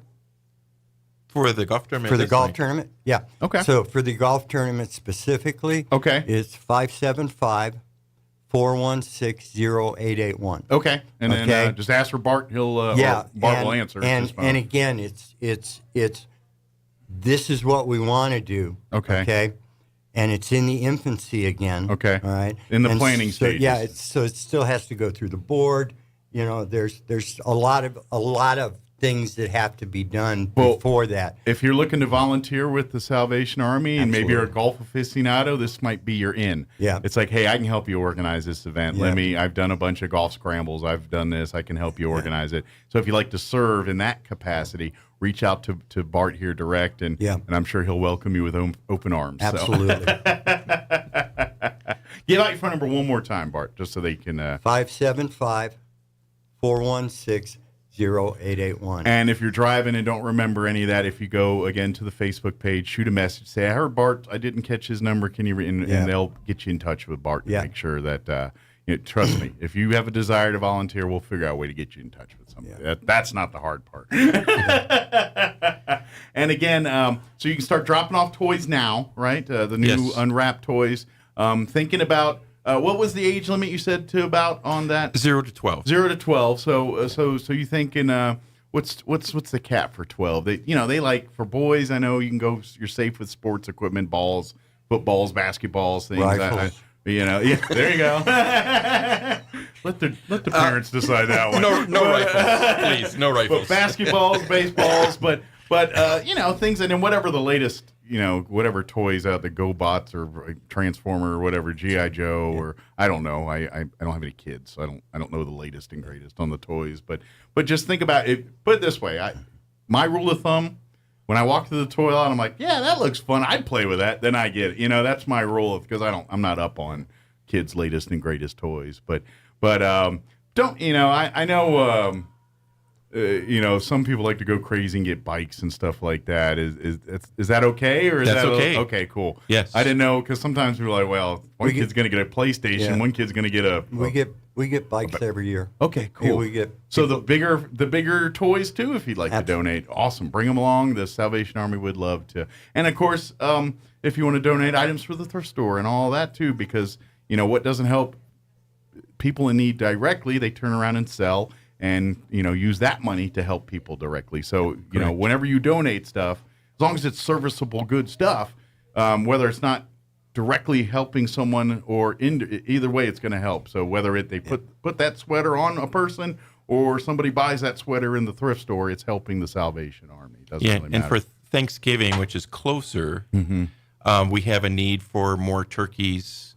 Okay. So about 15 turkeys. So if anyone would like to donate turkeys, reach out. Yes, and we're looking for 30 pies. And it doesn't matter if it's pumpkin, apple, pecan, whatever. Especially pecan. Pecan. That's good for this area. Yeah. Well, between pecan and pumpkin, that's usually your battle over the pumpkin pie, or the Thanksgiving pie. Like, it's what the official one is. You're going to have the team pecan guys and gals, and then the team pumpkin people. And I'm going to lean pecan every time, but that's just me. I'm not a big pumpkin person, but key lime pie. Key lime? Yeah, that's a big... Well, not to fight over them, I just get a little slice of each, and there you go. I'm okay.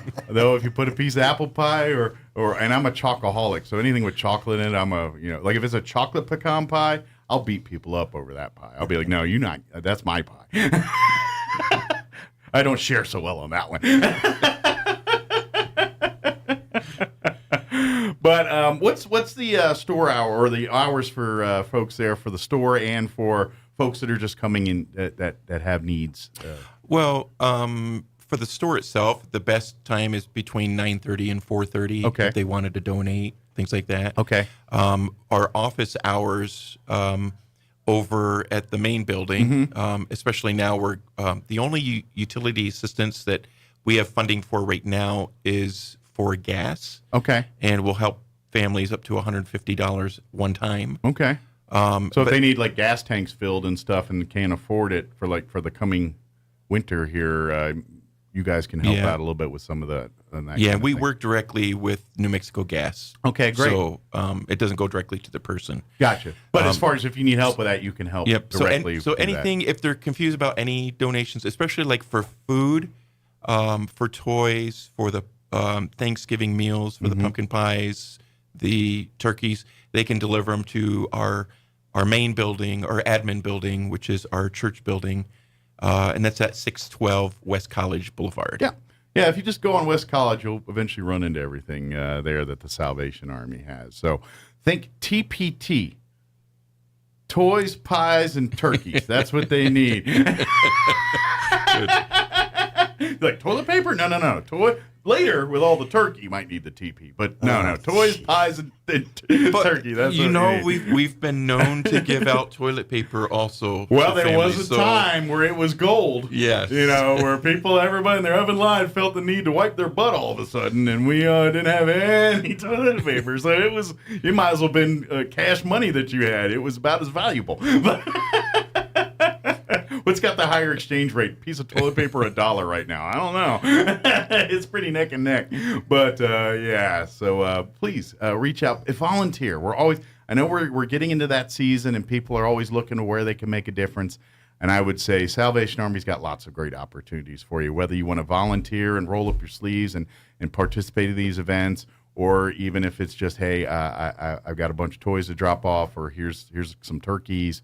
This is blueberry pie. You'll like blueberry pie. Here's blueberry pie. By the way, I love blueberry pie. But anyway, please get involved. And then conversely, if you're having issues, if you're having, problems with gas, if you're, gas for your home, if you're having those kinds of issues in need, or places to clothing, you need help, you need assistance, your Salvation Army is there to help and reach out there. We have a lot of great organizations that do help people here. Salvation Army is one of them. So maybe you've tried it somewhere else and didn't get the help you need. Come by the Salvation Army and see what they can do for you here. So, is there anything I missed? Anything we wanted to cover that we just skipped or spaced out on that you guys can think of? I don't think so. But just the current, just remember our breakfast buffet fundraiser. Yes. And that's the second. It's a good repeat. Second Saturday of every month at the facility there on West College. Correct. What time do y'all start? 7? 7 a.m. 7 to 11 a.m. 7 to 11. Come on out and get a breakfast buffet. $7 for adults, and then how much for the kids again? $4. $4, and then under 3 was free. Yeah, it's either under 3 or under 4. I don't remember the age. Just to get one tiny little thing in, the Salvation Army motto is heart to man, hand to God. Hand to man, heart to God. Yep. I can, that feels very apropos here. So excellent. Well, thank you guys. Thank you for what you do. Appreciate that. And we would look forward to any time you guys come in. Well, it looks like we need to get you in a few times here in the fall as we get ready here for all these different Thanksgiving and Christmas events. And, of course, the bell ringers. When do you guys officially start hitting the streets for the bell ringers? Oh, we officially start in 3 weeks. 3 weeks, okay. So I couldn't remember if it was before or after Thanksgiving. We'd rather have volunteers, but we do offer to pay.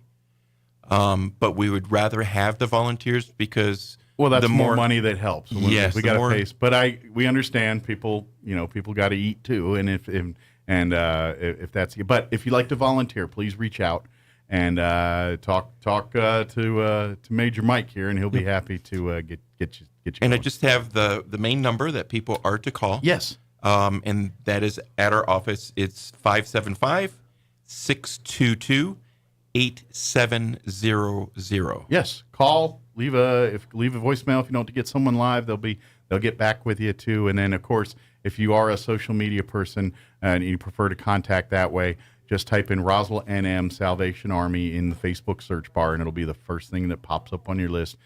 Follow it. That way you can stay up to date on what's going on. And then, of course, if you have questions or information or want to volunteer, you can shoot it through the messenger there on that Facebook as well, too. Yes. Good deal. Well, thank you, gentlemen. Have a great weekend, and we'll see you here next time, okay? Yeah, sounds good. Thank you. All right. It is almost 9 o'clock already. Time's flying by. All right, quick commercial break before we get you into news. Don't go away. Hi, my name is Claude Childs, Service Director here at Roswell Ford. We understand that when your vehicle needs service, you have a lot of options, and sometimes it's hard to know who to trust. That's where I come in. My mission and the mission for the service department here at Roswell Ford is the best customer service experience and ensuring your absolute satisfaction. We have a brand new service team of master certified technicians to ensure that things are done right. Our goal is to make sure that every customer drives away with a smile on their face. And if you have diesel engines or a fleet of vehicles, our team is one of the premier service departments in the region for diesel and fleet repairs. To show you the Roswell Ford Service Department difference, we invite you in for a free diagnostic report on any Ford vehicle. regardless of year or model. We are ready to set a precedent and to show you what quality service looks like. So come see us at the Tailgate Nation, Roswell Ford. Jennifer from Trustmark Roofing here, and I can tell you it's not always easy being a female in a male-dominated business like roofing. I remember one time I was at a meeting to bid on the roof for a local college, and it was me and 13 men. Well, I won that bid, and I'd like to win your business too. My dad was a contractor, and I've been around building and roofing my whole life. I'm licensed and bonded, and I've forgotten more about roofing than most roofers ever knew in the first place. But what really sets Trustmark apart is an obsessive attention to detail that ensures that everything goes smoothly the first time. I promise we will treat you right with respect and we will make you happy. So yeah, it might be a bit odd for a woman to own a roofing company, but give us a try. Let us give you an estimate for your roof. I think you'll be glad you called. For all your roofing needs, call us at 575-755-ROOF or find us online at TrustmarkRoofPros.com. Trustmark Roofing, we put people first. This is Larry Marker, independent write-in candidate for Commissioner of Public Lands. Together, we can take back our public lands while preserving the integrity of your vote. It's easy to vote for Larry Marker. On your ballot, go to the space provided for declared write-in candidate. It's under the heading Commissioner of Public Lands. Mark the oval and write in Larry Marker. Together, we can take back our public lands and preserve the integrity of your vote. Go to LarryMarker.com for more information. Thank you. Larry Marker, independent write-in candidate for Commissioner of Public Lands. Paid for by the Friends of Larry Marker. 161,000 jobs last month. The unemployment rate crept up to 3.7%. The surprisingly strong report may prompt further significant interest rate hikes by the Fed. As energetic as ever, former President Trump has held another in his ongoing series of Save America rallies. Last night found him in Sioux City, Iowa. When Republicans take back Congress next week, we'll be fighting for the people of Iowa, and we will win for the people of Iowa. One of the first things we must do is stand up for parents' rights and parental rights. We will get critical race theory out of our schools. Mr. Trump underscoring his support of Senator Chuck Grassley. And also, you're going to re-elect one of the great governors in our country, Kim Reynolds, as your representative governor. She's been incredible. Everything she does, it just works. Mr. Trump continuing to hint at making another run for the White House. Then there's President Biden pitching his student loan giveaway scheme even as it faces legal challenges. At a college in New Mexico, the president said the government is busy preparing to offer up to $20,000 in debt relief for millions of borrowers. By the end of this week, the Department of Education will have approved applications of 16 million Americans. However, a federal appeals court has temporarily blocked the Biden administration's plan after states and conservative groups argued the White House doesn't have the legal authority to broadly cancel student loan debt. Greg Clugston, Washington. Belt tightening at Twitter. Elon Musk reportedly planning to cut the staff of 7,500 by half. The Dow's up 531 points. More on these stories at townhall.com. I'm Lance Wallnau, Christian author and evangelical leader, here to remind you that God's gifts should never be taken for granted. Take, for example, your retirement savings. You've worked hard for your money, and God has rewarded you for that. Now, with record inflation eating away at the value of the U.S. dollar, those rewards are literally being taken from you. But there is a way the faithful can fight back. By diversifying your retirement account into gold, your savings can be protected. And that's what God wants. Even better, a physical gold IRA from Birch Gold Group allows you to transfer your current retirement funds into gold without fees or penalties. To see how it works, text the word FAITH to 989898 to get a free info kit on gold IRAs. That's FAITH to 989898. Take action right now, and I pray that your family is blessed with continued prosperity. North Korea has mobilized some of its warplanes, flying them over its territory after it test-fired around 30 ballistic missiles over the past 2 days, including an ICBM yesterday. In response, South Korea scrambled about 80 military aircraft, including advanced F-35 fighter jets, earlier today. North Korea's Air Force is no match for the modern warplanes from South Korea and its ally, the United States. The North Korean fleet is made up of aircraft from the former Soviet Union and China. Some are from the 1950s. None is thought to be less than 30 years old. Just keeping them airworthy must be a challenge. But Pyongyang is furious at an extended military air exercise. It no doubt wanted to remind its enemies that it too has an air force. The BBC's Michael Bristow. U.S. and South Korean forces have been conducting joint Vigilant Storm aerial exercises. News and analysis, townhall.com. Some big corporate names stepping back from the Twitterverse. General Mills and Audi are the latest big advertisers to pause ads on Twitter as questions swirl about how the social media platform will operate under new owner Elon Musk. A spokesperson for the maker of Cheerios and Annie's Macaroni and Cheese confirmed the move Thursday. Last week, General Motors announced it had temporarily paused its Twitter advertising while it works to understand Twitter's direction under Musk's ownership. GM described the pause as a normal step it takes when a media platform undergoes significant change. An Audi spokeswoman said the German automaker is pausing ads and will continue to evaluate the situation. Keith Peters reporting. Starbucks revenue rose 3%, hitting a record $8.41 billion in its fiscal fourth quarter. U.S. customers shrugging aside higher prices on frothy drinks and snacks.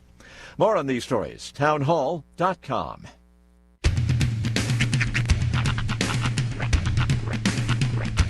What in the wide, wide world of sports is going on here? I promise you, whatever scum did this, not one man on this force will rest for 1 minute until he's behind bars. Now let's grab a bite to eat. Yeah, come on. I feel the hot wind on my shoulder and the touch of a world that is older. I hit the switch and check the number. I leave it on and then I slumber. I hear the rhythm ringing through it. Flamenco guitar and cumbia music. I hear the talking of the DJ.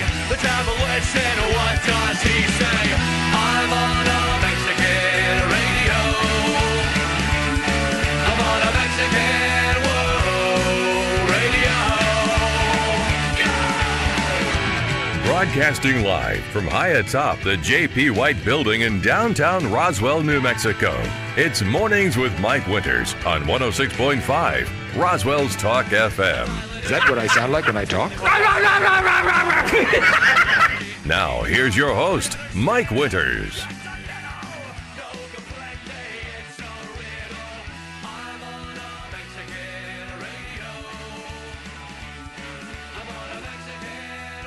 And good morning. It is 6 minutes after 9 o'clock. Welcome to hour number 3. Tres inviernos.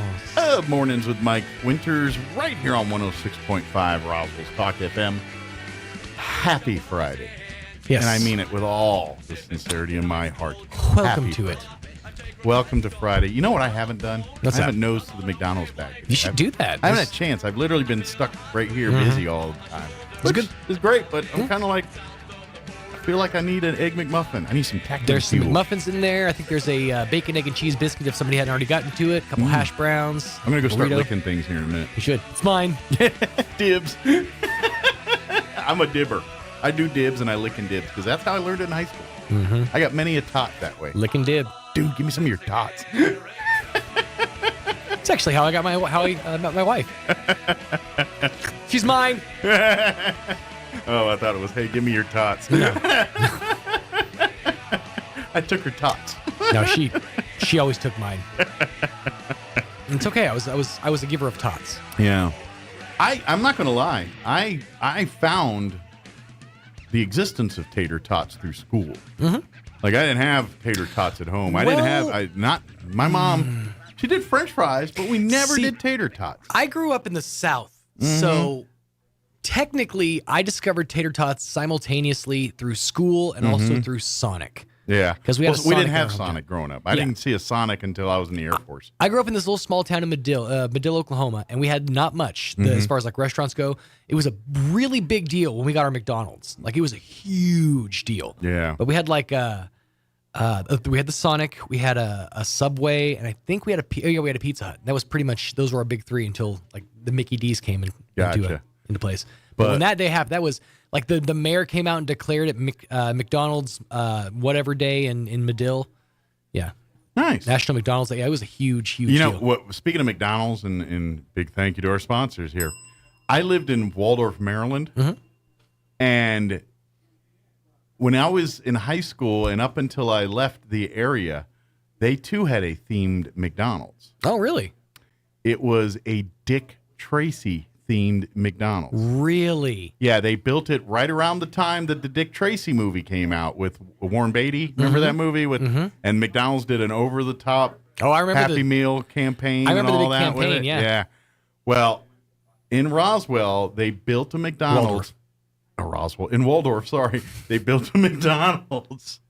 And it was. I mean, on the outside, it kind of looked like it didn't look like our spaceship one, right? But inside, it had like a Dick Tracy phone booth. It had like the yellow and all that theme, like Dick Tracy, and it was all like that. All in that kind of noir I style. imagine it's not around anymore. They probably upgraded or changed that McDonald's. So around, I want to say it was like 10 years ago, McDonald's basically decided at a corporate level they were going to get rid of pretty much all unique branding with the exception of like three McDonald's.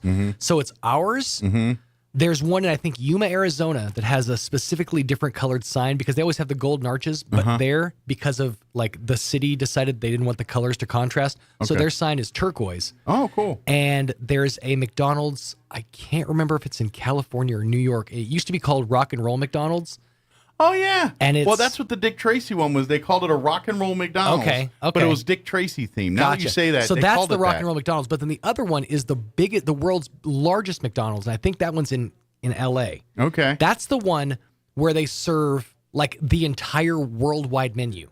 So like, you can go and get stuff that you Can can you get beer like the ones in Germany and all that? I don't know about beer, but you can go and get like the stuff that you only get like in like China. Like those Canadian sandwiches? They're also one of the only McDonald's in the world that still sells the McPizza.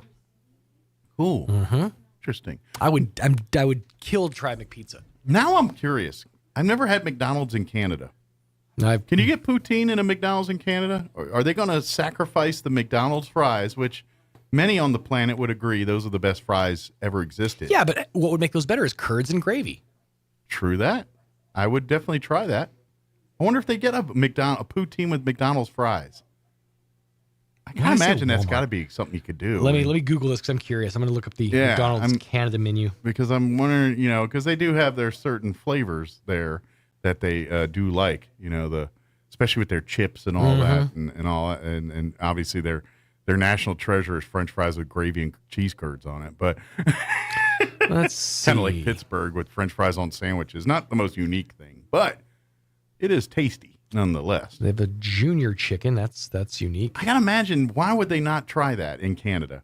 Put some of those McDonald's fries and then do their little poutine gravy and cheese curds. Looks like a pretty standard menu, except with the exception of they have Fruitopia up there. Don't they have a unique chicken sandwich or burger that you can't get here? They have what's called a junior chicken. They did it on the international menu. Remember a couple years ago? Oh, Michael? Yes. They got Prepare it? to be upset. Yeah? No, what they do have, though, is bagels. And of course the bagel sandwiches. Those crazy Canadians are stealing my bagels. That's where my bagels went. Some. Yeah. All right. Some. I need all my Canadian friends to bring down bagel sandwiches to me, please. Let's see. They got a chicken McMuffin. Ooh, they've got a spicy habanero McChicken. I'd like That's that. fancy. That sounds delightful. What do Canadians know about habaneros? Ooh, they've got the wraps too. Remember the wraps? Like the chicken bacon wrap and all that? Mm-hmm. I remember those. Dude, spicy buffalo chicken poutine. Interesting. Available in Quebec only. Okay. Oh. Yep. That's where they get you. You got to go to Quebec. Do I want the buffalo version, though? That's my question. Buffalo's okay, but it's not my favorite of the spices.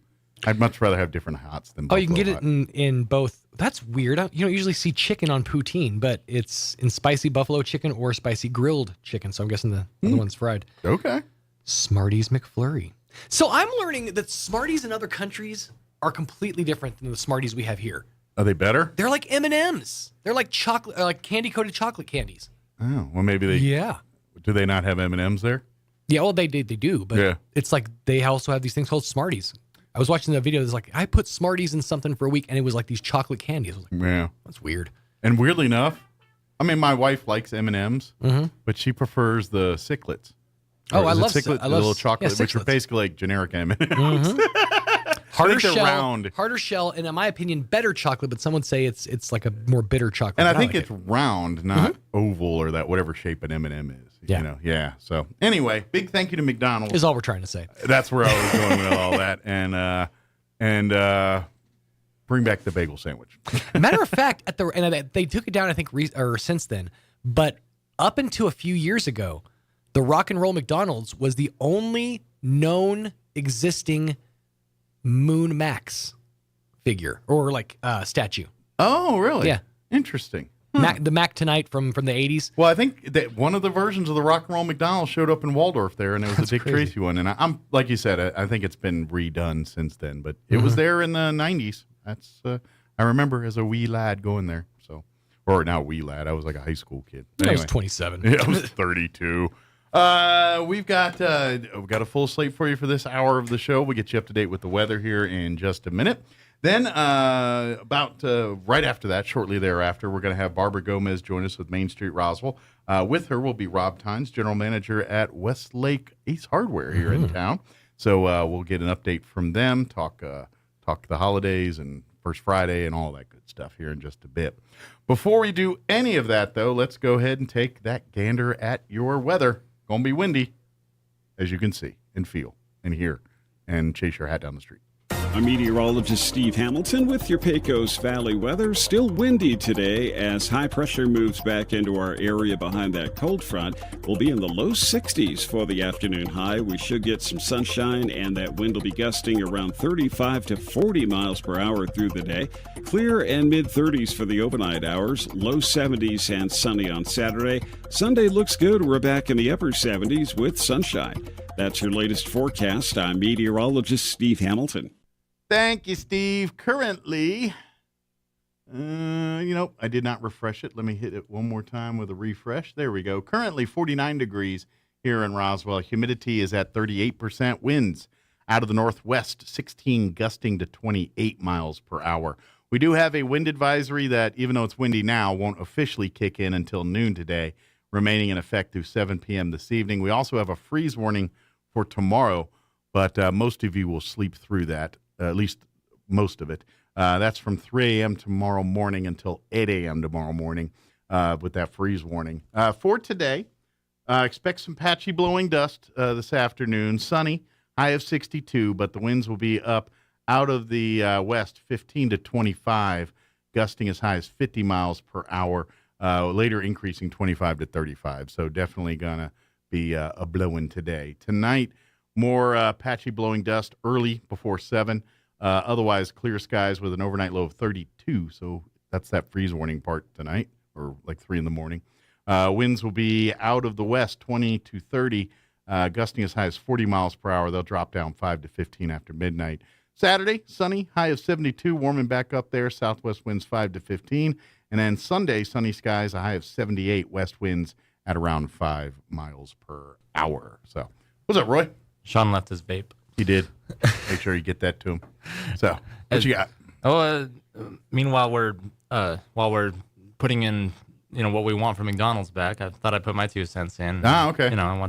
I like the premium chicken club sandwich back. Oh yeah, that was a good one. The one with the Swiss cheese specifically. I do like the Swiss, and I think it's Swiss bacon. I think it came with lettuce and tomato. I always had the tomato pulled off, but yeah, Swiss and chicken is a good combo. Yeah, it's a good cheese combo. Because they had grilled and crispy. I do remember that. Yeah, I got crispy because it helps the lettuce and the tomato not slide off. It's true. It is more grippage. It's like a Brillo pad. It's traction. All right, it is 17 minutes after 9 o'clock. Traction in your food is important. Let's take about a 4-minute break. Let's see, 1, 2, 3 political ads in this commercial break, and then we'll talk with Barbara Gomez from Main Street Roswell and Rob Tynes with Ace Hardware here, Westlake Ace. That's coming up next. Don't go away.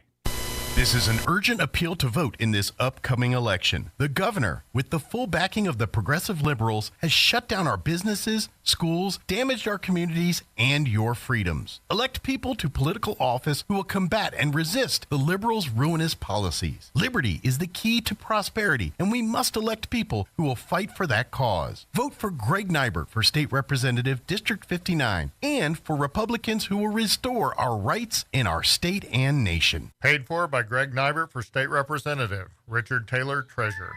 Hey, if you signed up for health insurance, then you know how great it is to be able to see a doctor, get medications, and know that your health is completely covered.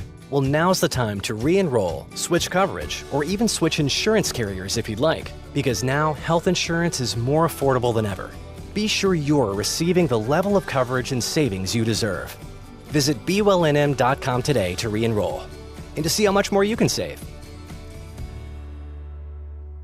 I'm Michelle Garcia Holmes, and I'm running for United States Congress. As a former policewoman, I put on my Kevlar vest, uniform, gun belt, grabbed my 12-gauge shotgun, jumped into my police car, and hit the city streets to keep you safe. I want to do the same for you in Washington. I'm asking for your vote on November 8th because our families deserve safe cities, a secure border, and lower gas prices. Donate today at GarciaHolmesForCongress.com. Paid for by Michelle Garcia Holmes for Congress. How often do you think your way is the best way? Every time, right? How often do you find out that your way isn't the best way, but you keep trying to make it right even when you know it isn't? More than we would like to admit, don't you agree? In Proverbs 3, Solomon says, "Trust in the Lord with all your heart, and lean not on your own understanding. In all your ways submit to him, and he will make your paths straight." Have you been relying on your own wisdom to live your life, but things just don't seem to be going very well? Are you lacking peace and contentment in your life? Maybe it's time to look to the Lord's wisdom to guide your life instead of your own. I'm not saying your life will be perfect when you follow Jesus, but you can find peace and contentment no matter what the circumstance. He leads you in the right way when you follow him every time. And even when life is hard, he will give you the strength and love to make it through. Join us at the Country Club Road Church of Christ for worship at 10 a.m. on Sunday, located on the corner of Country Club and Washington in Roswell. I'm amazed at just how different our store looks from a year ago. Hi, this is Melanie from Glenn's Furniture. It's been a long time coming, but our showrooms are absolutely filled with beautiful new items. Gorgeous power reclining furniture for your living room, cozy bedroom suites and mattresses, and stylish new dining room tables and dinettes. I'll bet we have exactly what you're looking for. So hurry to Glenn's Furniture at the corner of Union and Alameda, where delivery is free since 1953. The average American takes 8,000 to 10,000 steps each day, and for those suffering from foot problems, each one can be agonizing. The podiatry team at Artesia General Hospital can help diagnose and treat foot and ankle conditions, including diabetic foot issues, arthritis, bunions, or other problems. Doctors Joseph Marino and Joseph Krupa are podiatrists specializing in wound care, fracture care, foot and ankle surgery, and more. Put your feet in good hands. Request an appointment at artesiageneral.com/podiatry APPT. Hi, I'm New Mexico's 5th District Division I Judge Eileen Reardon. This district covers Chavez, Lee, and Eddy counties. I want to thank all my supporters who believe in me and who have or will vote for me. I have integrity, honesty, and have consistently, to the best of my abilities, performed my judicial duties, and I want to continue as your 5th District Judge. As a voter, it's your privilege to go vote. You can vote early until November 5th or on Election Day, November 8th. Show your support by voting. I'm 5th District Judge Eileen Reardon, and I thank you. Paid for by the Committee-elect Judge Reardon, Steve McCutcheon, Treasurer. I'm Judge Reardon, and I approve this message. Here's a Mornings with Mike Winters fun fact. The first toilet being flushed in a motion picture was in the movie Psycho. Mike thought it was Gone with the Wind. Here's Mike Winters. You have to think about that one a little bit. Just a little bit there, you know. Yeah. What do you say, Mike? Well, it says the first movie that featured a flushing toilet was the movie Psycho. And I said, Mike Winters thought it was Gone with the Wind. And you got to think about that a little bit, just a little bit. If you don't know the time period of Gone with the Wind, that joke kind of goes over your head. But it's a thinking joke. Good morning. It is 22 minutes after 9 o'clock. And joining us in studio this morning from Main Street, Roswell, of course, the Executive Director, Barbara Gomez, and your latest... your newest one of our newest board members as well here, Rob Tynes as well. Good morning, guys. How y'all doing? Good morning. Well, congratulations. By night, he is a board member on Main Street Roswell. That's correct. But by day, he's running the Westlake Hardware here, the Ace Hardware here downtown. Right. So This guy is the Energizer Bunny. He runs everywhere fast and gets things done quick. We went down Main Street yesterday, day before, and we're trying to spend some more time with the stakeholders on Main Street. And guess what? Rob pretty much knows everybody. Well, great. I mean, I'm meeting some of them for the first time, And and they're they're like, like, "Oh, Rob, I've known you forever." So And it sounds like you might be part of the greeting committee. I don't know if they have one of those, but you might be created, and guess whose chair? From Walmart downtown, right. But well, first off, congratulations, welcome, and I know you guys are always looking for great, qualified people to serve on that board. And I'm guessing just because Rob's here doesn't mean you guys are good now. You probably could still use a few more. Actually, let's see, was it in August and September? Mm-hmm. We've had 5 new board members join Main Street Roswell Excellent. board, and they're all very qualified. They all come with different strengths and do a lot of different things. Well, that's the great in thing about a community. board like that. Yeah. You know, if you have Lots one of that's energy. but if you got Lots those of guys that, ideas. you know, okay, you got a lawyer or an accountant. Okay, well, they're going to Funny. And I imagine with your skill set with being a general manager of a hardware store, and that comes with a lot of definitely additions that can help to theirs. Right. Of course, for folks that don't know, I mean, Westlake Hardware is always involved with community things, helping nonprofits either by giving them stuff or providing them a place to do their thing or whatever. And so he can take that concept Absolutely. to the Main Street board. You know and what? all He that. comes in all the time saying, "Oh, I got this great idea." We say that we want to do something. He's like, "Oh, I've got that stuff at my store. I can donate it. I can give it to you at Plus, a he's discount." got a pretty cool closet, right? I know. We need a He's got grill. he's I got know all a guy. kinds- You know, I think I can get one of those. I need some. Yeah. I need some Oh, I can- hardware I to can fix create it. I think I that. know a guy. I know a guy that does that. The first time I met Rob was during the UFO festival, and I got from him an apron. You know, those utility aprons. Oh yeah. You know those the were, ones that are functional. Oh yeah, Yes. and that worked really Not really just pretty. well for me because you're carrying your cell phone, you've got pens, you've got notes, you've got all kinds of stuff. Yeah. And so I told Rob, "Do you have any more of those? I'd love some for Main Street." Guess what? He's getting us some. Nice. So we're going to have some to be able to use. Those might have become uniforms before you know it. Yeah. Hey, and recruiting while I'm on the street. Exactly. Yeah. Absolutely. So But, we're here in November already, Mike. We're here. I can't believe it's already November and it's cold outside. It is the holiday spirit, and here's the thing. I'd say about a week, 2 weeks ago, maybe that they've started putting up the holiday lights here in the Main Street corridor. Yes, they did. And they're not done yet, obviously. No, but it's starting to look a little like Christmas downtown. It is. And so, and now that it's getting dark in the mornings again, Beautiful this morning. it's kind of a highlight for me coming into work and getting to see, especially with the last couple of days, they've got construction going on North Main as a resurfacing. Right. So right. you're down to one lane and all that. You're like, but then you get downtown, you're like, Oh yeah, it looks you're back really great. happy Yeah, again, so. yeah. Jesse McDaniel puts that up for us and his group. We've got a couple of great people, specifically one of our community partners, Wendy. And, she just organizes this whole thing and makes sure that we have lights. She gets sponsors. Jesse starts putting the lights up about middle of October, I think it is. Okay. And they'll stay up all the way till the 1st of February. Yeah, they are. They're there for a the little bit. extended holiday season because they're pretty to look at. I'm not gonna Everybody lie. likes them. They don't want us to take them down. And to be so honest, you guys probably get a few complaints like, "Why did you take the lights down?" It's like, we well, do. We do. It's electric bill. We but B is we want to keep it special for the holidays, and and it's kind of like we were talking, McDonald's because you sponsor, and there's a reason why the McRib is so special because they only give it to you certain amount. And these every once in a Christmas while. lights are kind of the same way. Granted, we keep Absolutely. them up a lot longer than the holiday season per se, but But because November they're not February, we too wanna keep 'em up. Christmassy, they're just lights. They're and- plain and white lights, the and LED. They're the advanced ones with all that. people and take pictures up and down that it's pretty, street, and especially if all the trees are roughly around the same size and everything the way they Yeah, are. the way they're it kind set of up. gives that sweet uniformity and kind of it accents what the rest of the town. City character.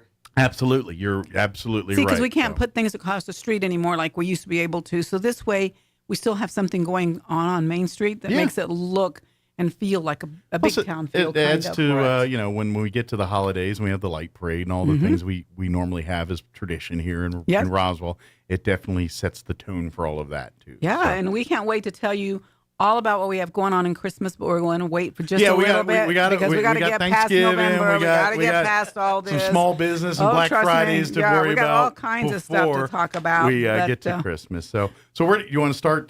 Sure. First Friday. Do we have anything for tonight? I'd love to talk about First Friday. Yeah. Yes, we do have some great things going on. Like I said, Rob and I went and visited a few of our merchants. And this is happening not just today, you guys. This is happening throughout the month. Okay. Because this is like an extended. This is an extended. First Friday. Well, that's what I was telling Rob. Rob says you're here to talk about First Friday on First Friday, so it's kind of late to talk about First Friday. So I would like to better say it starts on First Friday and goes on throughout the month. Especially with November here, because I know.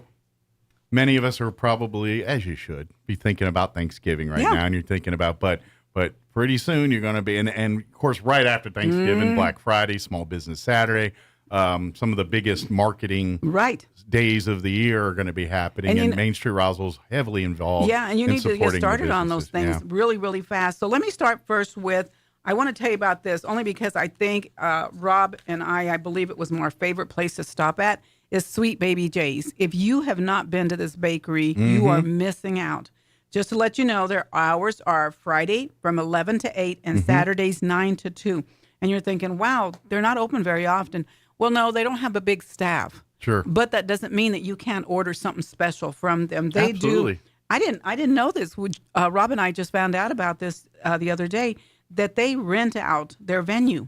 Okay. For parties, wedding parties. And they're right on 4th and Main there. Yes, right there. Yeah, right there on Main in the corner of Main. Is it 4th and Main? 4th and Main. 4th and Main. 4th and Main. 4th and Main, right, catty corner there to the courthouse and all that kind of stuff. Yeah, and we've got a chance to speak with Jerry, and she makes some amazing things. So items vary each weekend with a few of our best sellers available every week, like get ready to make your mouth water, pecan pie, key lime pie, chocolate chip cookies.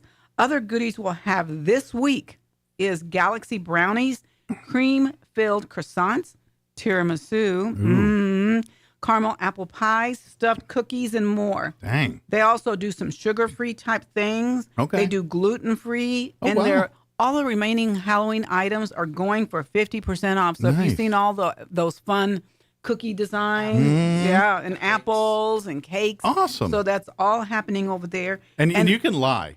There's a rule. You can, and what I mean by this is you can lie about. What are we going to lie about? I'm not to them, to your family. What you do, the move is you go and you buy your pecan pie, or with the holidays coming up here, and you're like Thanksgiving pie, and go buy it there, and then lie and tell all your friends you made it from scratch, and they're gonna they will not mind as long as you actually pay for the stuff. That's what they care about. But you can go and tell your friends you made it from scratch, and then you might out yourself later when they ask you to do it again. You can't pull it off, but you have to go shopping again. That cross that bridge, and you can go buy another pie. Right. They state that they were going to take orders up till a certain point. Okay. Get your orders in for Thanksgiving now. But the earlier the better. That way you can, especially if you're wanting something kind of unique or something that requires a little bit more work for their part, give them the time to do that. So but you can find her, of course, at sweetbabyjsbakery.com. So if you want to order something, go by and see her. Nice. That was a great shop. I mean, just buy and eat it there. That's true. Just buy and eat it there. But go by there tonight. That's right. Really. Get you a car pie. Get a fork. Eat it on the Just had to sample. Had to do that. So that's what she's doing today. Another business that's doing something really, really fun is He Cats. Wanted us to talk about Apollo's Den. I don't know if you've ever been in there. I'm not familiar, no. She's the one right north of Subway. Okay.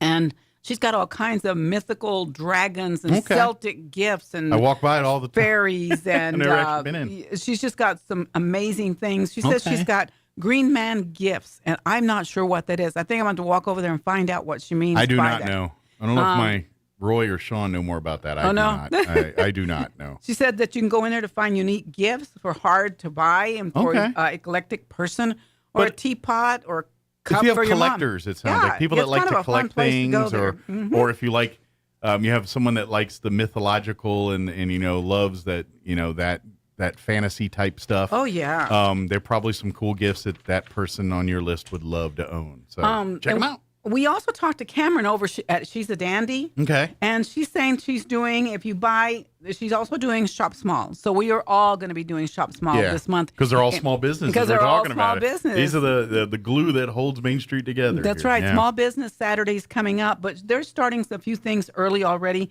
So if you buy $50 or more, you can get one T-shirt. Okay. So she says she's ordering more this year than she has before. Great. And so it's a good time to go in and see She's a Dandy. If you've not walked in there and looked at their shirts, They're awesome. great. They are awesome. They do a lot of unique stuff, requests.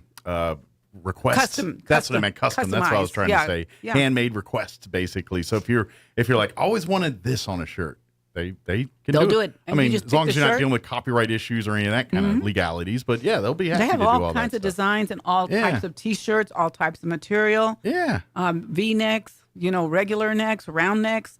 Rob, why don't you tell them a little bit about some of the places that you got to see that he was like going, I didn't know this was here. The ones he stumbled upon. I really enjoyed CNS Design. I think that's some really CS. great CS Designs. You keep trying to give them an N in there. And it was really awesome to see some of the things that I was unaware that they carried. Okay. So some great holiday gift ideas. Okay. Great atmosphere. Mm-hmm. Nice. Especially if you're into charcuterie boards or wine or beverages. So if you like to have your little Spirits. get-togethers, parties, things like that, they probably got a lot of accoutrements to help with that and things like that. Around Cool. the back there, they've got a lot of room back there. It's really kind of cool how they've taken, what are those things called? Crates. And she's made them into tables, pallets. Oh, okay. Yeah. And turned them into functional or art places. or whatever. So if you want to go do something with your kids, you can go by CS. Now you got me saying CNS. CS Designs. Go see Cheyenne. She's got some great stuff in there. Nice. You can do some painting with your kids. Okay. You buy something, a little wood. So it's as much of a little art studio as it is a store, a boutique to shop for gifts and things. And okay. let's see, another thing that she's doing, which I think is really, really, this is a great idea. really, really special. She's calling it Small Business Saturday Pop-Up. Okay. And what she's looking at is she's looking for small business owners who do not have a brick and mortar yet. Okay. So if they're an online-only business. So they're thinking, I'm online, but I'd love to transition to a brick and mortar. Gotcha. Okay. She's got a big area. So she's hosting an event on November the 26th, which is Shop Small Saturday. Okay. And so she's inviting anybody that's out there that's wanting to try it out. Okay. Kind of like an incubator. Now, is this limited to like merchandise or can like food trucks show up? I'll tell you what she says. Let's say, who do not have a brick and mortar store and would like to participate in Small Business Saturday. Okay. Limited space and no. In theory, a food truck, unless they own a brick and mortar. I asked her about food. I think she said no, but it was more kind of like maybe more you for like arts, crafts, things you make. Yes. Okay. Yeah, or maybe you're willing to I sell. imagine if there's an entrepreneurial food truck out there, say, "Do you got anybody serving food at this event?" I can come out and give her a call, let her know. Mm-hmm. And, I think. Wait a second. I think she is going to have some type of food items. I don't know what she's going to do for that. Okay. But you can call her, text her. She is at CS Designs. She's at 318 North Main. So I thought it was a fantastic idea. Yeah. Because that ties right into us, which is. And I imagine, too, she could probably, as a business owner, with her designs and that things, and help and even probably work with some of these businesses if they're trying to jump into the brick and mortar side of their business. Yeah. So, yeah. And I think maybe, this will grow. So something that we do every year or maybe once, kind of like this during this time. Sure. I'm even thinking it might be cool to have some advisors, you know what I'm saying, there. So maybe you're saying, I don't even know how to jump from, being a truck or being an at-home making online, that next level move. That next level into a brick and mortar. And another thing that we as Main Street Roswell can provide for them, we can say, look, this building is open, this building's available you guys on have Main Street. Your real estate we do have a license. No, I'm just kidding. They don't have it. But no, they have where you can go and kind of, it's like a classified for the Main Street area. And so if there's properties or offices that are available for lease or purchase here in the Main Street corridor, which is more than just Main Street, by the way. Yeah. It does follow a few streets on either side. Yes, here. it does. But that's in there. So if you're new to town or you're wanting to move into the Main Street corridor, that's probably one of your first resources to kind of go and say, hey, they got several properties in this building or this one's open or whatever. Right. And we do have quite a few in the Main Street corridor that are looking for tenants right now. Right. So. Yeah, we are. And actually, our corridor, as you call it, starts over on the other side of McDonald's on 8th Street all the way down to Alameda Street. And on the sideways going the cross streets, east and west, they go to Virginia and Richardson Avenue. Yeah. So as you're thinking about it, even the ones down the street, like the 3rd Street, 4th Street, 5th Street, you've got Martine's Capital Cafe, you've got La Gran Victoria, you've got the small what is that? The little miniatures? Yeah, the miniature museum. But don't you even go back to like where the Historical Society? No, is actually, is that on the edge? Is that outside? That's outside of our corridor. Okay. But interesting that you should mention that because we are actually looking into expanding our corridor. Okay, to maybe cover that to cover the historical area and to cover the railroad district. Okay, which that would make perfect sense because that's kind of becoming the arts and entertainment district of the downtown area. Yeah. So it's kind of evolving into part of downtown anyway. It just is. And of course, you've got the barbecue place, Backdraft Barbecue. Yeah. They are on Railroad. Yeah. But, they're pretty much as much of part of Main Street as everybody else is. Absolutely. So. Yeah. I always consider that part of Main Street anyway, even though it's not technically officially. I just kind of, lumped it in with there because it just works, Yeah, it does. And let's face it, if you're downtown here shopping, that's just a 2-block walk over to the if you're like, hey, I want some of that Backdraft Barbecue, or I'm going to do the hook and ladder challenge, or the one that Casey from the show couldn't pull off. That wasn't here, was it? That was. Really? Yeah, Backdraft Barbecue was on Man vs. Food about 2 years ago. Oh wow. Yeah, it was Antigua's, Bewitches. It was right when Bewitches first opened. That's when they were in town. And, they went to those, but they did the challenge at Backdraft. And basically the challenge was they had to pretty much eat everything that Backdraft sells on the menu. And it was this big cookie sheet with ribs, brisket, beans, all the sides too, the coleslaw, the everything, mac and cheese, everything they have was on this. And the guy, the host of the show, Casey, he's pretty good at these challenges too. He's no slouch. He could not finish that challenge. Backdraft Barbecue beat the Man versus Food one. Wow. In his particular one. But that was all a Backdraft. Well, I'm sorry I missed that. Yeah. But we've got to make sure to include him in what we're doing. Absolutely. But in case you missed it, we did get money. In case you missed it, we did get $2.1 million towards the park. It's not a park. It is the Market Walk. Is that what they're calling it? The Market Walk. It is right there you're going on 2nd Street before you get to the railroad station. Yes, okay. Going south. I know what you're talking about. You know where the distillery is going to be. Yeah, the East 2nd area just off Main. And going south from there.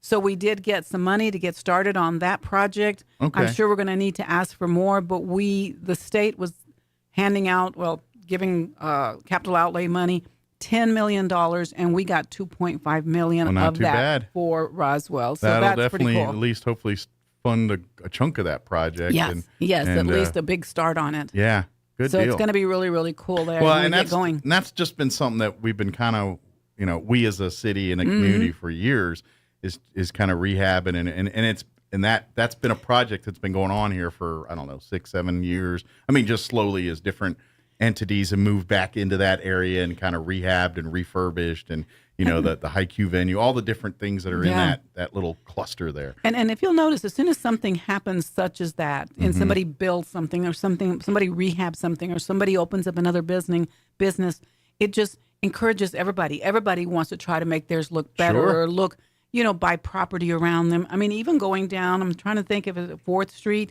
on the 2nd block past Virginia. There's a building there on the right that they put, I don't know if you've noticed it or not, but they put wood on the outside of it. It looks really cool. It was a building, I don't know how old it is, but it looks really cool. You know what I would love to see someone take over? And I've heard rumors for years that they're going to do it, but I've never actually seen anybody do it. What's that? Is the old Carnegie Library that's farther down 3rd Street. It's all redone. Is it redone? It's completely Is redone. It's not open yet, but it's completely because I hear redone. there's stuff going, but I'm like, I don't see any activity going on over there. Yeah. So it's a different building inside. Yeah. Okay. I mean, they I have kind of walk by from time to time, and it kind of looks the same on the outside. No, I mean they redid Well, good. over I'm so on glad the, because on the west side. That's a great they did facility. They've done a historic lot to facility. it. It is. Yeah. Do you know that was it? Well, obviously it was a library. Originally. I had a chance to walk through that. So what are they going? What is it eventually going to be now? I heard it was a restaurant. That's what I heard too. I heard it was a restaurant, like a little but I'm coffee not shop, yeah. restaurant type thing. Yeah, with a little outdoor cafe. area. So, I mean, we need more restaurants. So if you're a restaurant out in the boonies, you see where I work moving, every day. You see where you work. How handy would that be just to walk up the street for a second? I kind of would dig that. Just saying. I mean, we do have stellar coffee, and they have but I don't get to walk that way very often. Yeah. So let me go walk that way for a little. Yeah. So we do have, like I said, Shop Small. So I'm going to let you have this. Yeah.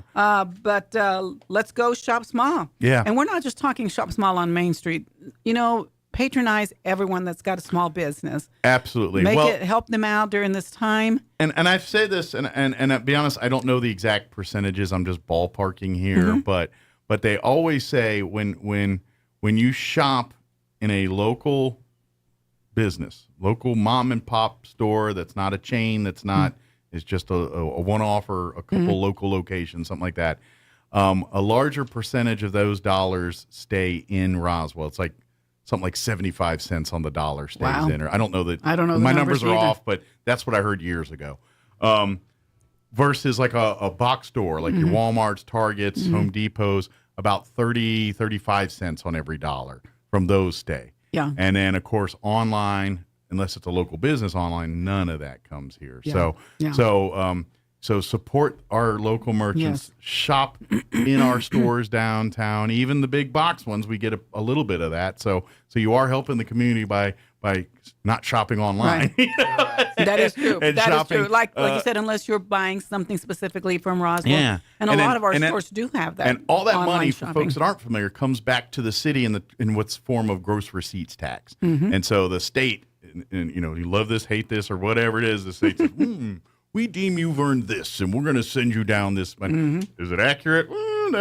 Talk to your elected officials about that one. But that's the process, and then that's the money that they use for the general fund. So when they want to fund the police, build the roads, add whatever at the park, or expand, that's where that comes from. So that's another great reason to shop local. Exactly. Another so when you come in and visit one of our Main Street merchants. All small of that, businesses. A larger percentage of money goes back to building parks and building things in our community. Of course, I'm sure you know this already, Mike, but the biggest reason, or the one big reason that Main Street Roswell groups came up, just like Main Street Roswell, Main Street New Mexico, Main Street America, the reason it came up is because at one point everybody was moving off Main Street. They were moving to malls. They were doing suburbs and moving looking for greener grass. Yeah, greener pastures, and all of a sudden main streets were dying everywhere, and that's the last thing you want for your main street to die. You need to keep it vibrant, where things are happening. That's why we at Main Street Roswell try to do everything at the courthouse lawn. Try to do fun and interesting things. Kind of the most visible spot in the Main Street district. Yeah, there. And of course you drive by there, so you stop by and see what's going on. You're always curious. Hey, what's going on along there? And could be a prayer thing. Could be First Friday. Could be Piñata Fest. It could be. It could be just about anything. As a matter of fact, coming up really quick, and it's high on your radar, which is of course Veterans Day on the 11th. Is that right? The 11th. Yeah, it'll be. We'll celebrate 1 week from tomorrow, Saturday. Today's still Friday, right? Yeah, just making sure. My life's been crazy. Is it still Friday? But is it next Friday now? It's the 12th or whatever that Saturday is. Yeah, that's next week. Yes. Right? Next Friday. Yeah, that's next. Well, the parade stuff's on Saturday. That's right, the 11th and 12th. Veterans Day is actually Friday, the official Veterans Day. The citywide parade and everything will be on Saturday. We're asking everyone gather at the courthouse lawn or Pioneer Plaza in that little vicinity. You can park behind the courthouse in Virginia. There's some parking in Pioneer Plaza and on our side of of Main Street as well to get your spots. And then about 9 a.m., we're going to have a short, I say it's about 45-minute ceremony. We'll have a few guest speakers, scouts. We're going to do our little thing there. And then we'll have the parade that will move towards the Wool Bowl. We'll head north towards the Wool Bowl. So we'll go down from Maine, from there at the courthouse, 3rd, 4th Street, that ballpark, to I guess was that College? You're going 4th or 5th. Yeah. I think 4th or 5th Street. So you head up. And then we'll head towards, and then we'll go to the Wool Bowl. And then after that, we're going to have some booze. They're going to have I think the National Guard's going to bring out some stuff. We got some various, I think there's going to be a car show out there. So they're going to be stuff you can hang out and visit for, wow, for so a couple they've hours. expanded it. That's great. That's great. We plan for everything to be done about noon, 1-ish, whenever. But we would love to, come out this, that Saturday morning and do the ceremonial part. But we'd love to have you join us at the Wool Bowl parking lot there afterwards, and it'll be food and stuff, especially veterans. A lot of people want to give you the veterans some stuff and things like that. So so that's kind of what. That's the kind of the flow for the day there on the 12th there. So we made sure and let our Main Street people know that it was going to be Veterans Day and the parade and everything, so that they can make sure and look out, maybe come out and support if they can. So if you want to run in the parade with us, love to have you. Yeah. Come be a part. Put your stuff on there. Grab a veteran. Throw them in the car with you. Come on, let's have some fun. And it's free, isn't it? All you have to do is just show up. Show up at I think they said 0900. Yeah, I think that's what Commander check her out, Lee. 0900. Check you out. Well, this is I'm learning. Commander Lee's like Barbara. I was joking because Sean asked me earlier about the O thing, and we were joking. I said, well, if you go by if you remember the movie Good Morning Vietnam. With Robin Williams, and there was a line that he said in that movie. He goes, "Oh, it's 0530. What's the O stand for? Oh my God, it's early." So that was that's always been my running joke. What's the O stand for? That's how you remembered the right way to say it, right? Oh my God, it's early. I thought you were going to say good morning. Yeah. Oh, the Good Morning Vietnam. No, but that was one of his little. That's what I always to this day. That's always stuck in my head. Is what's the O stand for? Oh my God, it's early. But yeah, so 0900, 9 a.m. to lay folk that Saturday morning. So come out tonight. Come out and some of the businesses will be staying open. Some of them will stay a little bit later, but you don't have to wait till tonight. Come out today. There's all kinds of stuff. I know it's a little windy out, so come on out anyway. There's all kinds of fun stuff to look at. We got lots of buildings that shield wind. Grab some coffee, go over to Moon Man and find a T-shirt or two. He's got some great items out there. Yeah. And just a little bug in your ear. We're getting ready for Christmas. I won't talk too much about it. But more to come. Yeah, more to come. But just to let you know, our theme this year is Christmas at the Movies. Ooh. Oh, now, who doesn't like Christmas movies? Let me see. What's your favorite one, Mike? Of all time, or just any movie? Yeah, all right, this one's moving up my list. Okay. I don't know if I'm ready to proclaim it an all-time favorite, but it's becoming one of my top 5 funny ones I enjoy watching every year. Okay. Fred Claus. Have you seen that movie? I don't think I've seen that one. It stars Paul Giamatti as Santa Claus, and I think it's on my list of movies. Oh shoot, what's his name? Vince Vaughn. Okay, well, he's always plays funny. Fred, Santa Claus's brother. And so the whole premise of the movie is Fred's a little jelly over the spotlight of his brother. He's kind of the dumb kid, or the kid that can't do anything wrong. He doesn't, and then so it's like a redemption story for him. Nice. And then it's a rekindling of the relationship. Kevin Spacey's in it as the bad guy. Oh, in this wow. one. It's I don't know what it is about that movie. It just every time I watch it, the jokes, everything just hit right with me, and I kind of dig that movie. It's called Fred Claus, and it's a nice, lighthearted when we were Christmas out, movie. When we were out talking to some of the merchants, many of them were saying, "Oh, I know exactly how I'm going to decorate my window. Oh, I know what I'm going sure you to have do. a lot of ideas I'm going to on do this elf. I'm going to do." I think the big one was already decided, the National Lampoon's. Oh yeah, there's a lot to work with on that one. So we are having Elf would be another one. I think it's got a lot to work with. Christmas Story, which by the way they're getting a new one. Yeah. HBO Max, I think here in a couple days, like maybe this weekend, they're releasing what in essence would be a sequel to A Christmas Story. And I from what I understand, it's Ralphie, the main kid. Yeah, it's him as an adult with his own family. And he's trying to recreate the Christmases of his childhood for his family. So he takes the family back to the home where he grew up there. I'm not sure if it's Cleveland in the movie. It's Cleveland in real life. But, right. But and so I believe He's original from the movie. His little brother is also the Scott Farkas, the bully. There's like 4 or 5 original cast members that were kids back then are now adults that are going to be in the new, and it premieres on HBO Max I think this weekend. This weekend already. Yeah. It's never too early for Christmas, is it? No. Oh, well, they're already starting now. So, yeah. So anyway, look for us, you guys. You want to find out more about empty buildings. You want to find out what's going on Main Street. Mm-hmm. Look for us on mainstreetroswell.org. Mm-hmm. You can find all kinds of information. You can find out forms. You can sign up for being a vendor, food truck. There's all kinds of stuff you can do to absolutely volunteer. Always looking for more volunteers to be serve in various things. To be in the parade, by the way, which we are having the Electric Light Parade this year. Oh yeah. So there's all kinds of fun. We've got things. Christmas movie theme to put together on that. Yes. One, so. Our what's our movie? I can't remember what it's called. Rob, what is our movie?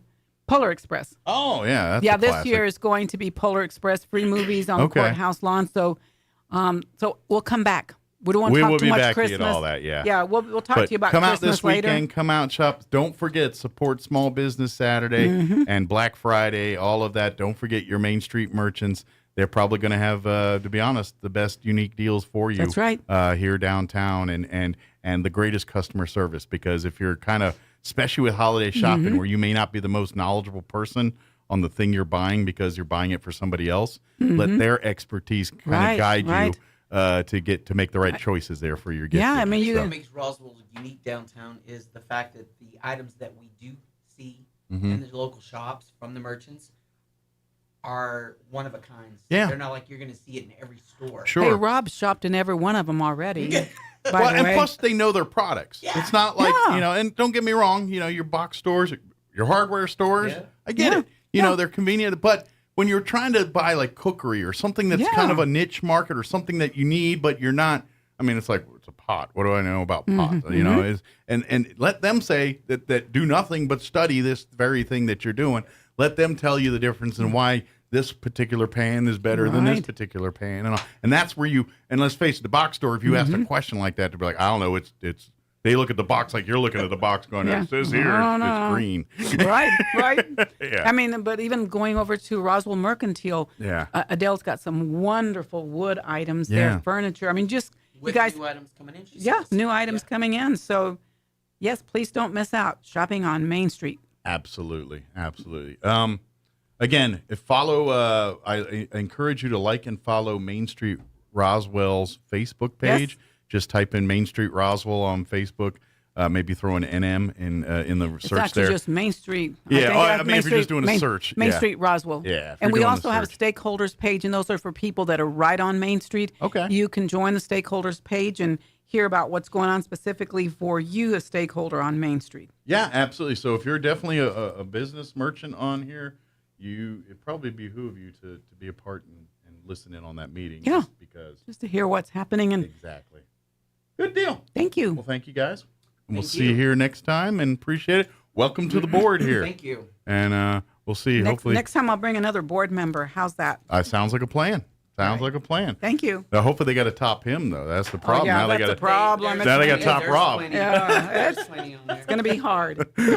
Thank you, guys. Thank you, Mike. It is anytime. It is 9:56. Quick break before we go. Don't go away. This is Larry Marker, independent write-in candidate for Commissioner of Public Lands. Together, we can take back our public lands while preserving the integrity of your vote. It's easy to vote for Larry Marker. On your ballot, go to the space provided for declared write-in candidate. It's under the heading Commissioner of Public Lands. Mark the oval and write in Larry Marker. Together, we can take back our public lands and preserve the integrity of your vote. Go to LarryMarker.com for more information. Thank you. Larry Marker, independent write-in candidate for Commissioner of Public Lands. Paid for by the Friends of Larry Marker.